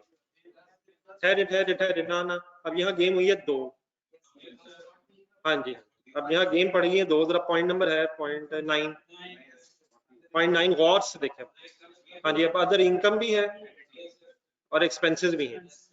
अब आपके ज़हन में फिर वही सवाल उठना जो वहां उठा था, एक्सपेंसेस की तो एडजस्टमेंट होगी भी नहीं, उसकी भी रीजन थी। कहाँ हुई भी एक्सपेंसेस की एडजस्टमेंट? 639 में होगी, लेकिन हम इसे कॉलम या रोज कॉलम में नहीं कर रहे, नहीं मतलब हम कॉलम में नहीं कर रहे, हम इसे इस तरह सॉल्व नहीं कर रहे। स्टेटमेंट ऑफ प्रॉफिट लॉस से बना रहे होंगे तो सेल में से cost of sale, gross profit, फिर अदर इनकम भी आ रही होगी और एक्सपेंसेस भी टोटल आके प्रॉफिट आ रहा होगा। लेकिन हम वन सेकेंड प्लीज किधर से किधर जा रहे हैं, लेफ्ट राइट नहीं, हम रिपोर्टेबल से एंटिटी की तरफ जा रहे हैं। अपने जरा 205 को गौर से देखें, अपने इस 205 को गौर से देखें, इसमें सिर्फ किसका प्रॉफिट है? सेगमेंट्स का प्रॉफिट है। सेगमेंट के इन प्रॉफिट्स में ना तो other than segments other income शामिल होगी, ना इस सेगमेंट के प्रॉफिट में other than segments operating expenses शामिल होंगे। तो इसमें 40 भी देखना है और 74 भी देखना है। पॉइंट नंबर 9 है ना, दोबारा से फाइनल देखना। कहानी खत्म होगी। ये 5 कहां से आया है?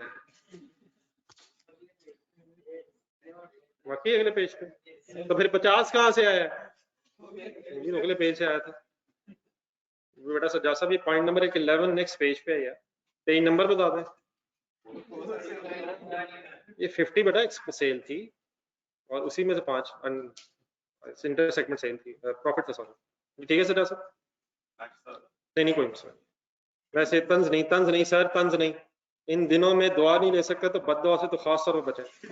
बेहतर है खामोश रहे, क्या पता खुदा ना खासा आपने अपनी अच्छी नीयत से बात की हो, किसी को बुरी लग जाए, तो इस वक्त हम रिस्क नहीं ले सकते। इस वक्त सवाए पढ़ाई के वो भी अपने साथ, किसी को ये भी नहीं कहना कि यार पढ़ा करो, इस वक्त कुछ नहीं, खामोशी बेहतर है। बड़ी जिंदगी पड़ी है फिरौनियत के लिए, अल्लाह ना करे वो वक्त आए।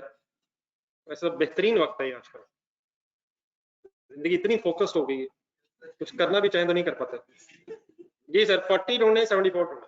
40 के है 74 के? हाँ जी बिल्कुल ठीक है। इनकम और एक्सपेंस है, इसकी एडजस्टमेंट कैसे करूं? नहीं, एडजस्टमेंट भी इशू है अभी।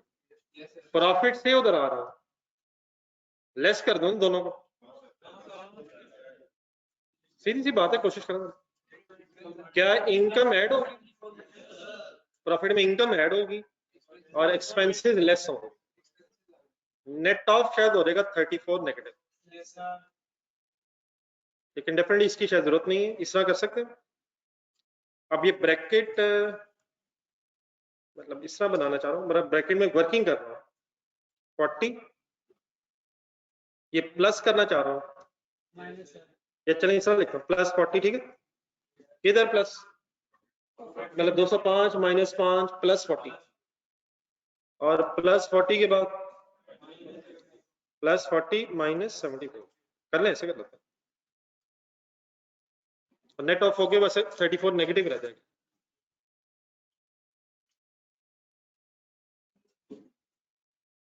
Any confusion finally? मेरा तो ख्याल है 74 की एडजस्टमेंट हो चुकी है एक्सपेंसेस में। कमाल है यार, अगर एक्सपेंसेस में होगी तो प्रॉफिट में क्यों नहीं हुई, और तो ऑटोमेटिकली हो जाती है, अगर हम उसी एक्सपेंसेस से प्रॉफिट निकाल रहे होते हैं। लेकिन हम एक रोज में वर्किंग कर रहे हैं, from segment to entities total.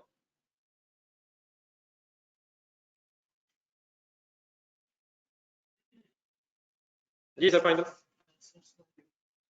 Assets and liabilities ऐसे ही है ना, एसेट्स एंड लायबिलिटीज। चलिए वाइंड अप करें जी, फिर आपने थक जाना जी। एसेट्स 100 कंप्लीट करवाएं, इस तरह लिखा 10095 डैश हो गया। Any inter segment asset, any adjustment, reconciliation adjustment, उन्होंने 300 प्लस या minus Y to get the total assets of the business from the operating segments. Liabilities खुद से करना।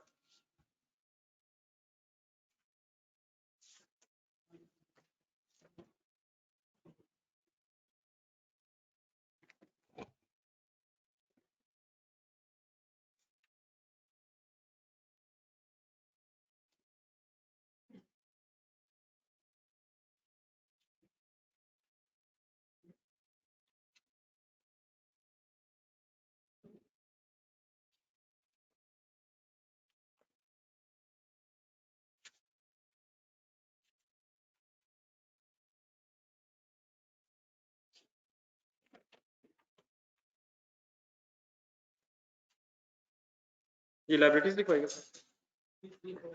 3 3 4 5 में डैश डैश और तीसरा डैश क्यों है, हमें कोई इंफॉर्मेशन नहीं है रिगार्डिंग अनएलोकेटेड लाइबिलिटीज। चलेंगे, आई होप के बारे में at the end of the day reasonable revenue होगी। पेज नंबर 226 नहीं कहा,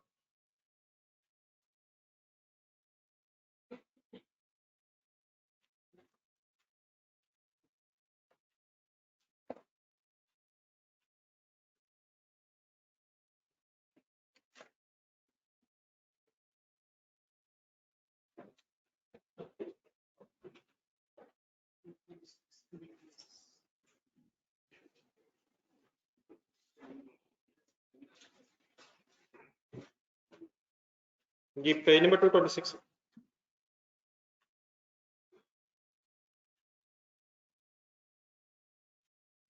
हमने अभी तक जो डिस्क्लोज पढ़े ये थे स्टेटमेंट ऑफ फाइनेंशियल पोजीशन के।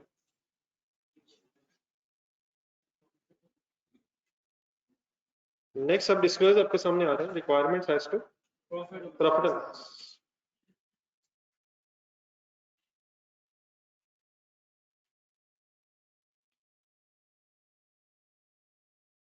ये following item shall be disclosed. बहरहाल इसमें अल्हम्दुलिल्लाह कोई परेशानी वाली बात नहीं, इसमें एक या दो following item shall be disclosed as a deduction from revenue, पर as a deduction from turnover. Turnover का मतलब वही है जो आपको बचपन से पता है, सेल्स, जो टैक्स में भी बड़ी इस्तेमाल होता है। As a separate line items, following item shall be disclosed as deduction from separate line items. Sales में से ट्रेड डिस्काउंट ऐसे होती है, Yes, sir. फिर नेट सेल आ जाती है। आगे जो लिखा हुआ है उसको जरा थोड़ा सा मुझे समझाना पड़ना है एंट्रीज के साथ। सेल्स टैक्स की तरह कुछ एंट्रीज बताता हूँ, एक क्वेश्चन मार्क लगाना। ये दोनों चीजें डिडक्शन दिखानी है, सिर्फ वर्ड बोल देना क्या दिखाना। ट्रेड डिस्काउंट और सेल्स टैक्स को एज अ डिडक्शन दिखाना है टर्नओवर मीन सेल्स से। कैसे, वो नीचे जरा जस्ट देख लें, फिर ये सेल्स टैक्स के बीच में गेम कहां से आ गई ये मैं अभी बताता हूँ। एक एग्जांपल बनी हुई सर। अब ये एग्जांपल नंबर 29 जो यहाँ लिखा हुआ है, इसका डाटा कहां से लिया होगा मिस्टर हंजरा? ये किसी फाइनेंशियल स्टेटमेंट से उठा के यहाँ कट पेस्ट कर दिया गया और एक स्पेसिमन सॉर्ट ऑफ बना। मसलन ये जो जिस कंपनी का भी डाटा उठाया गया, उस कंपनी के सेल्स में कुछ मैन्युफैक्चर्ड लोकल सेल्स आ रही हैं, मैन्युफैक्चर्ड यूरिया की कुछ एक्सपोर्ट्स आ रही हैं, और क्या ये भी हो सकता है कि कंपनी मैन्युफैक्चरिंग के साथ साथ ट्रेडिंग भी कर रही हो? कभी कभी तो होता है सिर्फ ट्रेडिंग, सिर्फ मैन्युफैक्चरिंग, लेकिन मैन्युफैक्चरिंग के साथ साथ ट्रेडिंग भी पॉसिबल। पर ट्रेडिंग होती वैसे क्या? खरीद के बेचना, बना के बेचना। तो लगता है कोई परचेज एंड पैकेज फर्टिलाइजर्स भी हैं, कुछ परचेज करके भी बेच रहे हैं। इस वक्त हम सेल देख रहे हैं, तो सेल में परचेज कहां से आ गई? सेल में मैन्युफैक्चरिंग कहां से आ गई? मैन्युफैक्चरिंग प्रोडक्ट्स की सेल, और लेस फिर उसके बाद अब इसका एक टोटल हो रहा है ये सारा। और फिर लेस आपको दो चीजें नजर आ रही हैं, कौन कौन सी? सेल्स टैक्स भी और trade discount. I am assuming trade discount का तो आपको पता है कि लेस होना कोई साइंस नहीं है। सेल्स टैक्स क्यों आ गया ये इंशाल्लाह बहस मेरी है। अब ये डेफिनेटली जो आपके सामने एक नोट आ रहा है, ये statement of profit and loss के अंदर नहीं आना।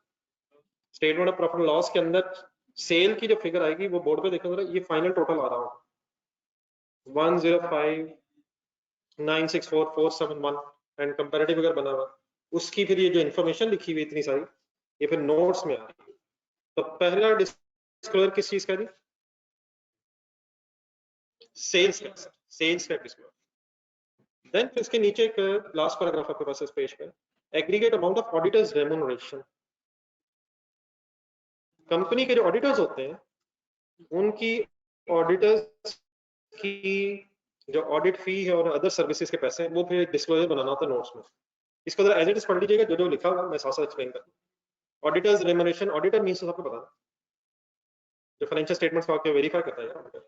फाइनेंशियल स्टेटमेंट्स बनाना रिस्पांसिबिलिटी है फाइनेंशियल स्टेटमेंट्स की, और सॉरी मैनेजमेंट डायरेक्टर्स की, लेकिन उसको ऑडिट करती है ऑडिट फर्म आके, ऑडिट टीम। तो ऑडिटर अपनी फीस लेता है, तो ऑडिटर रेम्यूनरेशन। अच्छा कैंट्री जरा बता दें ऑडिटर फीस की कंपनी के एंगल से। एक्सपेंस है, और ये एडमिन एक्सपेंसेस में आता है, लेकिन इसका डिस्क्लोजर इसमें क्या क्या शामिल है, क्या क्या हो सकता है पड़ेगा? फीस, सबसे पहले तो ऑडिटर अपनी फीस चार्ज करता है। फिर ऑडिटर ऑडिट के दौरान जो एक्सपेंसेस करता है वो भी रीइंबर्स करवाता है कंपनी से। ट्रैवलिंग, खाना पीना वगैरह कर लेता है। ऑडिट टीम जब जाती है तो वो जो ट्रैवलिंग के खर्चे, तो फॉर एग्जांपल आप कोई ब्रांच कराची में है तो बाई एयर कराची जा रहे हैं, कराची में होटल का स्टे है, खाना पीना वगैरह है, वो अगर आप खर्चा, वैसे तो नॉर्मली क्लाइंट खुद ही वो कर रहा होता है, लेकिन अगर क्लाइंट ना भी कर रहा हो तो बाद में रीइंबर्स करवा दिया जाता है। रीइंबर्स कैसे करता है? खर्चा करवा के बाद में रीइंबर्स करवा दिया। ऑडिटर अपना राइट समझता है कि ऑडिट के दौरान जो एक्सपेंसेस हैं ये भी कंपनी ने देने हैं। तो आपने सिर्फ क्या करना है, as a company accountant, auditor आपसे किस किस नाम से क्या क्या ले गया है वो शेयर होल्डर्स को डिस्क्लोज करना। तो फीस, एक्सपेंसेस, फिर other remuneration for services rendered as auditor. अब ये तो ऑडिटर के एंगल से हो गई बात है। And for services rendered in any other capacity. फिर ये कभी कभी जो ऑडिटर्स होते हैं ये टैक्स एडवाइजर भी होते हैं। नहीं, आप टैक्स एडवाइजर के साथ साथ आजकल आईटी सर्विसेज भी देने करवा रहे हैं, कंसल्टेंसी भी देते हैं, इंटरनल ऑडिटर वगैरह भी कोई हो जाता है। तो अगर ईआरपी सॉफ्टवेयर की इंप्लीमेंटेशन वगैरह भी करवाता है तो ऑडिट रेम्यूनरेशन लेता है।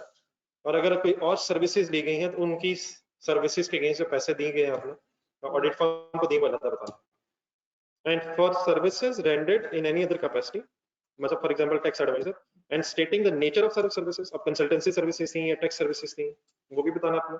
And in case of joint auditor, एक कॉन्सेप्ट होता है जॉइंट ऑडिटर। ये जो बड़े बड़े बैंक्स हैं खासतौर पे, ये जो एचबीएल है यूबीएल है, मैंने ये नाम इसलिए बोले हैं कि इनकी ब्रांचेस शायद आपने देखी हो, ये बेतहाशा ही हैं। मेरा ख्याल है किस जमाने में मैंने सुना था एचबीएल की तकरीबन पाकिस्तान में 1500 ब्रांच है। International. इंटरनेशनल मुझे आइडिया नहीं, लेकिन पाकिस्तान में 1500 ब्रांच है। मेरा ख्याल है कोई ज्यादा एग्जेजरेशन इसलिए नहीं होगी कि अगर आप देखें तो हर शायद छोटे से शहर में भी होती हैं, बड़े शहर में तो पता नहीं कितनी सारी होती हैं। तो इतना बड़ा वॉल्यूम होगा तो उसका फिर ऑडिट करना किसी एक फर्म के बस में नहीं रहता। तो ये फिर दो फर्म्स समटाइम मिलके बड़ी बड़ी स्टेटमेंट ऑफ फाइनेंशियल पोजीशन जब बनाया था, एसेट्स किसी एक फर्म को एलोकेट हो जाते हैं, इक्विटी एंड लायबिलिटीज किसी भी दूसरी फर्म को एलोकेट हो जाती है। और एसेट से रिलेटेड प्रॉफिट लॉस में चीजें होती हैं, मसलन अगर फिक्स एसेट्स हैं तो डेप्रिसिएशन, स्टॉक है तो कॉस्ट ऑफ सेल, डेटर्स हैं तो सेल। जो प्रॉफिट एंड लॉस में रिलेटेड चीजें होती हैं एसेट्स से, वो फिर कोई एक फर्म रख लेती है, और जो लायबिलिटीज एंड इक्विटी से रिलेटेड प्रॉफिट एंड लॉस की चीजें वो फिर कोई दूसरी फर्म रख लेती है। फिर बाद में कोई एक शायद फर्म ऐसी होती है जो इकट्ठा करती है, फिर साइन भी शायद दो फर्म्स अलग अलग करती हैं ऑडिट रिपोर्ट में। एक ही ऑडिट रिपोर्ट पे दो फर्म्स अलग अलग साइन करती हैं, तो इसे जॉइंट ऑडिट बोलते हैं। तो अगर जॉइंट ऑडिटर होगा तो फिर आपने ये जो चीजें ऊपर डिस्कस हुई हैं ये फिर हर ऑडिटर के लिए अलग अलग बतानी। जैसे फॉर एग्जांपल केपीएमजी वालों ने क्या क्या पैसे लिए किस किस नाम से, और फॉर एग्जांपल फर्गूसन वालों ने अगर मिलकर जॉइंट ऑडिट किए तो इन्होंने फर्गूसन में कितने कितने कितने पैसे लिए हैं और केपीएमजी ने किस किस नाम से कितने कितने ले लिए हैं, ये अलग अलग फिर आपने डिस्क्लोज करना।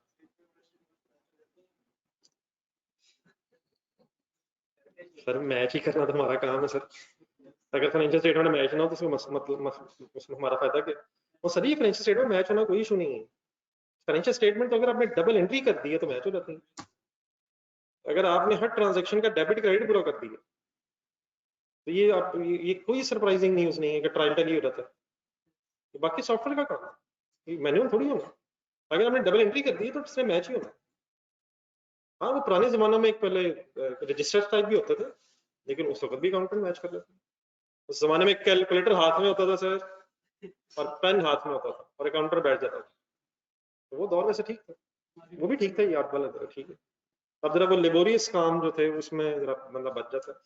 उसमें ये होता था कि अगर सपोज कोई एक भी जगह कहीं प्लस माइनस की गलती होगी तो फिर दोबारा शुरू हो जाते थे, फिर दोबारा शुरू होता था। लेकिन जो सही लर्निंग होती थी ना, मेरा ख्याल है, क्योंकि मैंने वो भी दो देखा, वैसे सही लर्निंग होती जब आपकी financial for example financial statements balance sheet out हो जाए, फिर आप जब दोबारा उसे चेक करते हैं ना तो असल में फिर सीखते हैं। गलत चीज को सही करने में ज्यादा लर्निंग होती है। बाकी ये ठीक है, मतलब इस वक्त आप एंट्री कर देते हैं वो सारा कंप्यूटराइज सॉफ्टवेयर एकदम स्टेटमेंट ऑफ फाइनेंशियल पोजीशन खुद ही मैच हो जाती है। लेकिन बहरहाल इसके अपने पॉजिटिव, आप लोग वॉल्यूम समटाइम्स इतना ज्यादा होता है कि शायद पॉसिबल नहीं रहता, लेकिन हर चीज के अपने पॉजिटिव नेगेटिव्स हैं शायद। तो मैच करना हमारा कोई इशू नहीं है सर, और अगर मैच ही ना बैलेंस शीट तो हमारा फायदा क्या है। ये उसी तरह का एक डॉक्टर के इतने इतने सारे लोगों का ऑपरेशन कर लेता है, उसका काम ही है क्या है। एक डॉक्टर एक दिन में 15 ऑपरेशन करी जा रहा है, ये सबके ऑपरेशन मैच हो जाते हैं। वो मैच फायदा क्या उस गरीब का। हर बंदे की अपनी अपनी एक्सपर्टीज है। जी सर, इसका स्पेसिमन देखें सर नेक्स्ट पेज पर। नो एग्जांपल नंबर 30 कहाँ से आएगी, पीछे तो 28 देखिए। नहीं मतलब ये क्लियर कर लीजिएगा बस, यही ना हो कि ये खतरा। ऑडिटर रेम्युनरेशन सर, ऑडिट फी, फिर हाफ ईयरली ऑडिट भी होता है, ये हाफ ईयरली रिव्यू होता है सॉरी, और बल्कि क्वार्टरली भी है शायद लिस्टेड कंपनीज का, तो उसके भी ज्यादा फीस होती है। वो रिव्यू होता है, मतलब उसका स्कोप कम होता है शायद। कंसोलिडेटेड फाइनेंशियल स्टेटमेंट्स का भी ऑडिट होता है सर। फिर code of corporate governance according to companies act, ये भी है जो लिस्टेड कंपनी से अप्लाई करना होता है, उसका भी फिर रिव्यू करते हैं ये ऑडिटर्स, और उसका भी सर्टिफिकेट देते हैं कि इन्होंने कोड ऑफ कॉर्पोरेट गवर्नेंस को फॉलो किया है। ये कोड ऑफ एथिक्स नहीं है, ये डायरेक्ट कंपनीज के डायरेक्टर्स के लिए कोड ऑफ गवर्नेंस है कि उन्होंने क्या क्या चीजें इंप्लीमेंट करनी होती है, तो इसका भी एक रिव्यू होता है। And any other capacity. फिर आउट ऑफ पॉकेट लिखा हुआ है, ये आउट ऑफ पॉकेट होते हैं वो एक्सपेंस, रीइंबर्समेंट ऑफ एक्सपेंसेस। एक लफ्ज इस्तेमाल होता है आउट ऑफ पॉकेट। ऑडिटर जो है कंपनी की पॉकेट में से पैसे निकलवा लेता है, जैसे रीइंबर्समेंट ऑफ एक्सपेंसेस लिखा हुआ है, ये कॉमन टर्म है वैसे। Out of pocket simply means वो एक्सपेंसेस जो रीइंबर्स किए गए हैं टीम की तरफ से ऑडिटर्स को या ऑडिट टीम को, तो उन्हें आउट ऑफ पॉकेट एक्सपेंसेस बोला जाता है। अब यहाँ उसने शायद कंपैरेटिव फिगर सेम रखी नहीं, लेकिन डेफिनेटली फीस बढ़ती भी है। just like any other thing with inflation. Done it please? तो इसमें 3-4 मेन चीजें बोलता था कौन कौन सी डिस्क्लोज करनी है। ऑडिट फी है, टैक्सेशन सर्विसेज है, हाफ ईयरली रिव्यू की फीस है, आउट ऑफ पॉकेट एक्सपेंसेस है, और अगर जॉइंट ऑडिट हो तो ये जो चीजें हैं ये फिर हम ऑडिटर वाइज एक्सप्लेन करेंगे। तो इसका भी फिर डाटा कैसे होगा वो इंशाल्लाह मैं भी डिस्कस करता हूँ। देन इसके नीचे जो पैराग्राफ है उसकी हेडिंग अगर बना ला, बल्कि पिछले पेज नंबर 226 पे जो पैराग्राफ पड़ा उसकी भी हेडिंग अगर बन जाए ऑडिट फी, या एक लाइन वर्ड ढूंढना ऑडिटर्स रेम्यूनरेशन अपने हाथ से लिखना बस ऑडिट फी,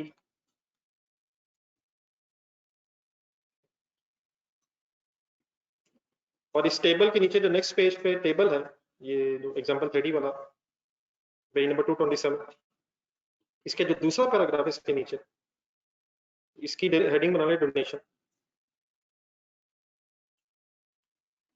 अगर किसी कंपनी ने किसी ऑर्गेनाइजेशन को डोनेशन दी है, डोनेशन की एंट्री बना है, डोनेशन एक्सपेंस ही है, दुनिया में एक्सपेंस ही है, टैक्स क्रेडिट मिल जाता है अगर वो उन लिमिट्स के अंदर अंदर उन ऑर्गेनाइजेशंस को लोअर ऑफ हो। Donation, donation expense debit payable credit, entry तो ये है, उसके डिस्क्लोजर देने हैं आपने, शेयर होल्डर्स को बताना है, लेकिन कब? In case donation to a single party exceed 10% of the companies total amount of donation और ₹1 million which ever is higher। Translation, total donation का 10% या 1 million which ever is higher। Suppose total donation है 50 लाख और आपने किसी एक party को donation दी है 7 लाख, अप्लाई करें, डिस्क्लोजर देंगे या नहीं? which ever is higher हमें 50 लाख का 10% 5 लाख, आपने दी है 7 lakh, which ever is higher apply करें। नहीं मतलब सिंगल डोनेशन, सिंगल पार्टी को अगर आपने donation the exceeds 10% of the companies total donation और 1 million which ever is higher which ever is lower नहीं, 1 million 7 लाख की डोनेशन दी आपने, टोटल डोनेशन 50 लाख, 50 लाख का 10% बना 5 लाख, तो यकीनन 5 लाख को अगर देखें तो 7 लाख हायर है, लेकिन और 1 million इन दोनों में से लोअर उठाना ही हायर, अगर आप हायर उठाएंगे तो 1 million उठेगा यहाँ से, तो शायद ये डिस्क्लोज नहीं होगा, नहीं हो। हाँ ये इस तरह से है, which ever is higher, किसका और किसका हायर नहीं, ये क्लियर है पहले, ये 7 लाख का डिस्क्लोजर नहीं देंगे, 7 लाख का डिस्क्लोजर डोनेशन का डिस्क्लोजर नहीं बनेगा, 10% से ज्यादा, तो which ever is higher 10% of the total and 1 million which ever is higher, which ever is higher 1 million, तो 7 लाख की डोनेशन तो उसका डिस्क्लोजर नहीं होगा, सही है। इसका मतलब है शायद वैसे यही बनता है, अगर गौर से जरा दोबारा देखा जाए कि 1 million तक की डोनेशन है वो डिस्क्लोजर में शायद नहीं आएगी, जरा देखेंगे नजर से।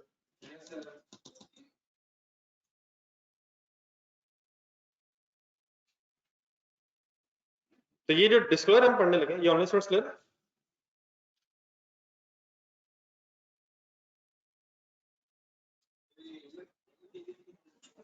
हाँ मतलब हर डोनेशन को डिस्क्लोज करने लगते हैं, तो जिसमें अभी आप बात कर रहे थे वो इतनी सारी मैच कैसे हो जाती है, ये ठीक ठाक ट्रांजेक्शन होती हैं, आप कितनी डिस्क्लोजर देंगे, तो अल्लाह का शुक्र है कोई लिमिट है, वरना वो कहता डिस्क्लोजर दें तो हम दे देते, हम शुरू हो जाते, तो इसकी लिमिट होनी चाहिए, मटीरियलिटी कॉन्सेप्ट है, तो जो सिग्निफिकेंट डोनेशन है वो आ जाए, लेकिन इसमें फिर ये भी ड्रॉबैक होता है कि जो डोनेशन है उसको जरा ब्रेक कर करके दे दिया जाए,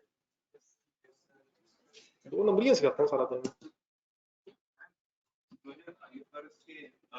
नहीं ये दोनों के मुताबिक सर,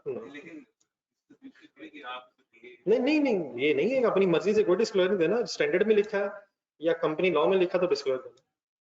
हाँ ये स्टैंडर्ड बार बार कहते हैं कि अगर आप समझते हैं तो ये वाला देना शेयर होल्डर्स के लिए जरा अच्छा है, फायदेमंद है तो वो भी देना, लेकिन कम से कम कौन से डिस्क्लोजर देना है, तो या लॉ में लिखें या कम स्टैंडर्ड्स में लिखें। जी जरिए चले बाइंड अप करें सर।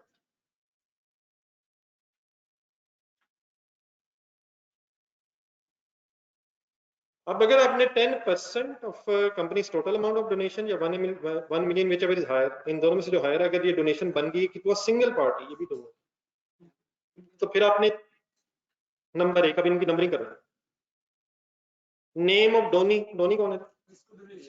डोनर कौन है? जिसने डोनेशन दी है।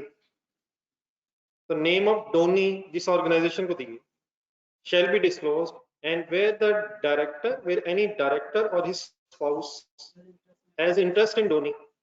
या प्रॉब्लम ये है कि समटाइम डायरेक्टर साहिबान जो है ना, ये खुद ही कोई नॉन प्रॉफिट ऑर्गेनाइजेशन बना लेते हैं, या डायरेक्टर साहब खुद बनाने के बजाय आपस में फैमिली में डायरेक्टर साहब के बिहाफ पे मिसेज ने बना लिया, या मिसेज के बिहाफ पे डायरेक्टर साहब ने बना लिया, तो नॉन प्रॉफिट ऑर्गेनाइजेशन बना लिया, बाद में कंपनी से चेक साइन होने शुरू हो गए, ये डोनेशन जा रही है, तो आप वन सेकेंड रोक नहीं सकते।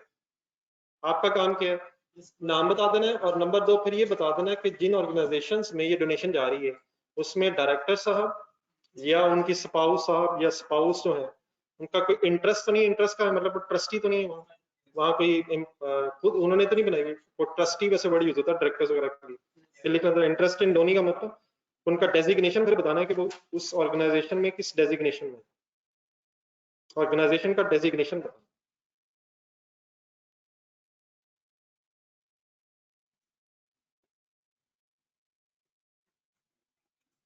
लेकिन बल्कि एक इसमें और वर्ड आ गया, इररिस्पेक्टिव द अमाउंट। इसका क्या मतलब हुआ? नेम आपने बताने, लेकिन अगर कोई डायरेक्टर या स्पाउस का कोई इंटरेस्ट है तो फिर अमाउंट मैटर ही नहीं करती, फिर अमाउंट इररिस्पेक्टिव ऑफ अमाउंट, जितनी भी अमाउंट है फिर आपने ये डिस्क्लोज देना है। इसका मतलब अगर डायरेक्टर्स या स्पाउस का इंटरेस्ट नहीं है तो फिर तो हायर ऑफ वाली लिमिट है, लेकिन अदरवाइज अगर डायरेक्टर्स या स्पाउस का इंटरेस्ट है तो फिर नाम के साथ साथ उसका इंटरेस्ट भी बताना है और फिर अमाउंट की लिमिट खत्म होगी। और फिर ये भी बात आगे ये भी शुरू होगी, फिर डायरेक्टर साहब का नाम भी बताना है, ठीक है? और फिर उनका इंटरेस्ट क्या है वो बल्कि मैंने पीछे लिख दिया शायद, इंटरेस्ट डेजिग्नेशन इसके नीचे लिखा। लेट मी कंक्लूड कि ये क्या स्टोरी है कि अगर किसी सिंगल पार्टी को आपने डोनेशन दी है which is more than 10% of the total donation या 1 million which ever is higher, तो फिर आपने नेम ऑफ डोनी बताना है और शायद बस। लेकिन अगर किसी ऐसी ऑर्गेनाइजेशन को डोनेशन दी गई है where the director of the spouse has interest, तो irrespective of amount आपने डायरेक्टर साहिबान का फिर नाम भी बताना है और उनका इंटरेस्ट भी बताना है, along with शायद नेम ऑफ डोनी भी होगा। जरा पढ़ के देखें, सही कह रहा हूँ? अगर डायरेक्टर साहिबान का इंटरेस्ट है फिर बताएं क्या क्या बताना है। फिर डोनी का नाम भी है, नहीं डोनी का भी शायद नाम है, फिर डायरेक्टर साहिबान का भी नाम है और उनका फिर इंटरेस्ट भी है। एक स्पेसिमन देखना जरा कि डोनेशंस फॉर एग्जांपल, अब डोनेशंस भी जो होती हैं प्रॉफिट एंड लॉस स्टेटमेंट जरा ज़हन में बनाएं, as an expense admin expenses में भी आ सकती हैं या फिर अदर एक्सपेंसेस में भी एक लिखने का करवा जाए। बस स्टेटमेंट प्रॉफिट लॉस के शुरू से लेकर एंड तक क्या है? Sale, cost of sale, gross profit, other income, admin, selling, other expenses की भी समटाइम हेडिंग होती है मिसलेनियस वगैरह के लिए, फिर फाइनेंशियल चार्जेस, तो एडमिन में भी लिखा जा सकता है, अदर्स में भी लिखा जा सकता है। तो वो फिर फाइनली हम कैसे लिखेंगे वो पढ़ लेते हैं, पहले एग्जांपल देखें। Other expenses include donation amount in rupees and rupees respectively, ठीक है? Other expenses include donations. These are disbursed through ABC Welfare Foundation, एक associated undertaking है। Interest of CEO Mr. Tariq in ABC Welfare is limited to the extent of involvement in ABC Welfare Foundation as chairman। जी name of donee बता दिया हमने, कौन सा sir बता दिए सर? क्या डायरेक्टर साहब, सीईओ साहब, सीईओ भी डायरेक्टर्स का बोर्ड ऑफ डायरेक्टर्स का चेयरमैन होता है, CEO chief executive officer board of directors होता है, उनका हेड होता है। तो सीईओ साहब का कोई इंटरेस्ट है, कितना क्या इंटरेस्ट है? तो वो चेयरमैन के तौर पे इन्वॉल्व है एबीसी में, और डायरेक्टर्स का नाम भी बताना था, तो मिस्टर तारिक नाम भी आ गया, ठीक हो गया? तो नाम भी आ गया, डोनी का नाम भी, डायरेक्टर साहब का भी नाम आ गया, डोनी का नाम भी आ गया, और फिर उनका डेजिग्नेशन वहां क्या है, वो भी आ गया। चले आगे, बस 5 मिनट और बस ये खत्म करना, बाकी इसका क्वेश्चन कल करते हैं। Complete particulars of the aggregate amount by the company shall be disclosed separately for the directors. उन्होंने second line में directors, chief executive and executives. अब डायरेक्टर्स, चीफ एग्जीक्यूटिव या कंपनी के जो एग्जीक्यूटिव्स को आपने रेमुनरेशन दी है, उसका डिस्क्लोजर देना है कि किस किस नाम से क्या क्या दिया, किन किन हजरात की बात हुई है, director, chief executive and executives. अब डायरेक्टर्स और चीफ एग्जीक्यूटिव का तो थोड़ा सा मेन हमें पता ही होगा। एग्जीक्यूटिव लॉ की नजर में, बिल्कुल पेज नंबर 27 227 के में आएगा, लॉ की नजर में हर वो शख्स एग्जीक्यूटिव है जिसकी basic salary, last line underline करें, 12 लाख हो जाए ना financial year, it means basic salary अगर 1 लाख तक है मंथली, तो वो लॉ की नजर में एग्जीक्यूटिव है। तो ये भी प्रैक्टिकली जब डिस्क्लोजर बनता है ना रियल लाइफ में, तो आप सैलरी शीट लेके बैठ जाते हैं और उसमें फिर उन साहिबान को टिक करते हैं कि इनको एग्जीक्यूटिव में शामिल करके इनकी सैलरी अलग से डिस्क्लोज होनी है। ठीक है, तो what is the limit in the law? 12 lakh सालाना है, सालाना बेसिक सैलरी, ग्रॉस सैलरी नहीं है। ग्रॉस सैलरी क्या होती है? बाकी सब कुछ मिला के बेसिक, एक बेसिक डिसाइड हुई होती है। ठीक है, तो अब आ जाओ ऊपर जरा। डायरेक्टर्स हजरात हों, चीफ एग्जीक्यूटिव हजरात हों, एग्जीक्यूटिव हजरात हों, together with the number of such directors, chief executive तो एक ही होगा ऐसे ही, लेकिन डायरेक्टर्स 7 मेरे ख्याल मिनिमम थे, शायद मैंने सुना था जिस जमाने में, लेकिन उससे ज्यादा भी हो सकते हैं। तो उनका नंबर कितना है वो भी बताना है, फिर एग्जीक्यूटिव्स का नंबर कितना है वो भी बताना है, उनकी रेम्युनरेशन बतानी है, और डायरेक्टर्स और एग्जीक्यूटिव्स के एंगल से उनका नंबर बताना है। तो मतलब नीचे पढ़े जरा, एक लिस्ट है जिस जिस नाम से आपने तो पैसे दिए हों वो सब आपने बताना। तो फीस है, जिस डायरेक्टर्स अपने मीटिंग के लिए एक रेजोल्यूशन पास कर लेते हैं कि हम जब मीटिंग में आया करेंगे तो मीटिंग फीस लेंगे, आपने शायद सुना होगा। तो डायरेक्टर्स ने जो डिसाइड कर लिया बस फाइनल हो गया, अब वो आ रहे हैं जा रहे हैं मीटिंग फीस लें। हम घर जाते हुए रेस्टोरेंट से खाना खा के जाया करेंगे, हम थक जाते हैं मीटिंग, तो अगर वो कर रहे हैं तो हम रोक नहीं सकते, हम बता देंगे शेयर होल्डर्स को भाईजान ये आपके पैसों से ये होता है। तो fees, managerial remuneration means monthly जो पैसे उन्होंने डिसाइड किए हैं, बोनस, कमीशन, तो डायरेक्टर साहब है उनके फॉरेन लिंक्स बहुत ज्यादा है, एक्सपोर्ट्स उनकी वजह से काफी सारी होती हैं, उन्हें कहा मुझे क्या फायदा, मुझे कमीशन दे। रीइंबर्सेबल एक्सपेंसेस, गाड़ियों के पेट्रोल फॉर एग्जांपल उन्हें अनलिमिटेड अलाउड है, पेट्रोल डलवा लें बिल ला के दे दें, नहीं कार्ड होते हैं पता नहीं, बिल ला के दे दें बस, अकाउंटेंट के सामने बिल आता है, अकाउंटेंट साइन कर देता है, पैसे दे देता है। फिर अगर कोई पेंशन लगी हुई है, कोई रिटायर हुआ तो पेंशन लगी है, रिटायरमेंट पे ग्रेजुटी मिली है, प्रोविडेंट फंड मिला है, किसको? नहीं सिर्फ डायरेक्टर वर्ड ना, जिनमें एग्जीक्यूटिव भी बीच में काउंट है। फिर और कोई सुपरएनुएशन फंड वगैरह, लॉस ऑफ ऑफिस अगर निकालेंगे तो कोई गोल्डन हैंड चेन स्कीम दी है, अदर रिटायरमेंट बेनिफिट्स, किसी भी नाम से जो इन लोगों को पैसे दिए गए हैं उनका डिस्क्लोजर है। अदर परक्विजिट्स अगर हैं, कोई फॉर एग्जांपल घर दिया हुआ जिसकी वैल्यू नहीं है, इन काइंड है, बट नहीं इन काइंड, गाड़ी दी हुई है, एकोमोडेशन दी हुई है, any other services for fee rendered, ये सब को एज इट इज आपने कैसे डिस्क्लोज करना है नेक्स्ट पेज में। अच्छा वन सेकेंड, आपको क्वेश्चन पढ़ के अब ये कम से कम पता चल गया होगा कि ये रट्टा लगाने वाली चीज नहीं है, ये पता होगा तो डिस्क्लोज करेंगे आप। तो उसका एक टेबल फॉर्म में जरा देखें कैसे लिखा हुआ, इसी का एग्जांपल बनी। The aggregate amount charged in these financial statements in respect of the remuneration, including benefits applicable to executives, chief executive, director, and executives, are as follows. एक हेडिंग बन गई, चीफ एग्जीक्यूटिव एंड एग्जीक्यूटिव्स। अब यहाँ अगर directors भी होते तो directors का कॉलम भी होना चाहिए था, ठीक है। फिर कंपैरेटिव अगर होगा तो कंपैरेटिव, बाकी वर्ड देख लें लेफ्ट साइड पे, managerial remuneration, contribution, provident fund, bonus, good performance award, जो कुछ कंपनी दे रही है अपने इन एम्प्लॉइज को, अपने चीफ एग्जीक्यूटिव, डायरेक्टर और एग्जीक्यूटिव्स को, उसका फिर एक डिस्क्लोजर बन जाए, ठीक है। आज मैंने आपको होमवर्क के तौर पे क्या दिया,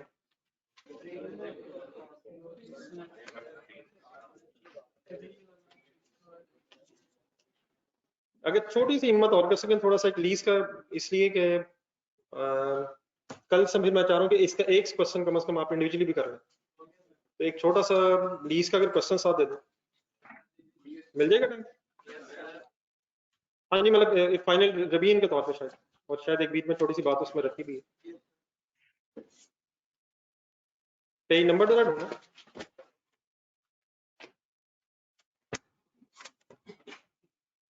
लीज का पेज नंबर।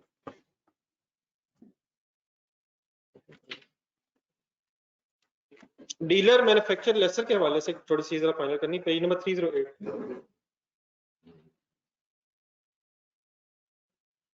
पेज नंबर 308 पे क्वेश्चन नंबर 12 पहले एक नजर रिवाइज करिएगा, नहीं सिर्फ 12 ऊपर वाला क्वाड्स वाला। उसके बाद जब आप आएंगे पेज नंबर 31 या 315 रहने दें, बस इसको रिवाइज करके, बाकी ऑपरेटिंग लीज है थोड़ी सी देनी। पेज नंबर 500 पे क्वेश्चन नंबर 6 है, नहीं वो कर लीजिएगा, उसमें प्रॉब्लम मैं बताता हूँ।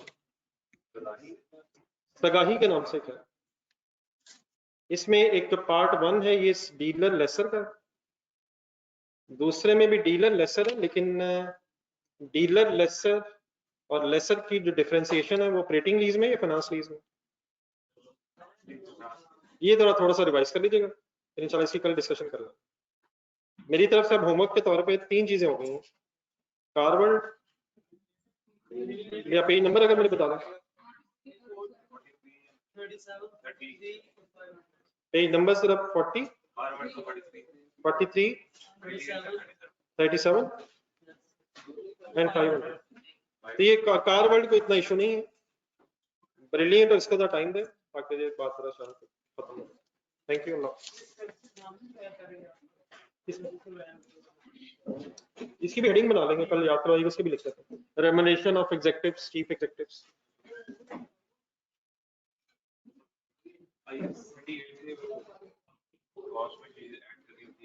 वो तो I-16 की तरह, वो मैंने इंशाल्लाह कोशिश करनी है कि स्टैंडर्ड के लिए टाइम मिल जाए, मैं वो ढूंढ देता हूँ सारी। ले आए यार, क्या हो गया, अच्छा लग रहा है, बच्चे पढ़ने जा रहे हैं, मोहल्ले में इंप्रेशन पड़ा। ये ऑनलाइन स्टूडेंट्स का तो नहीं बड़ा कोई क्वेश्चन है?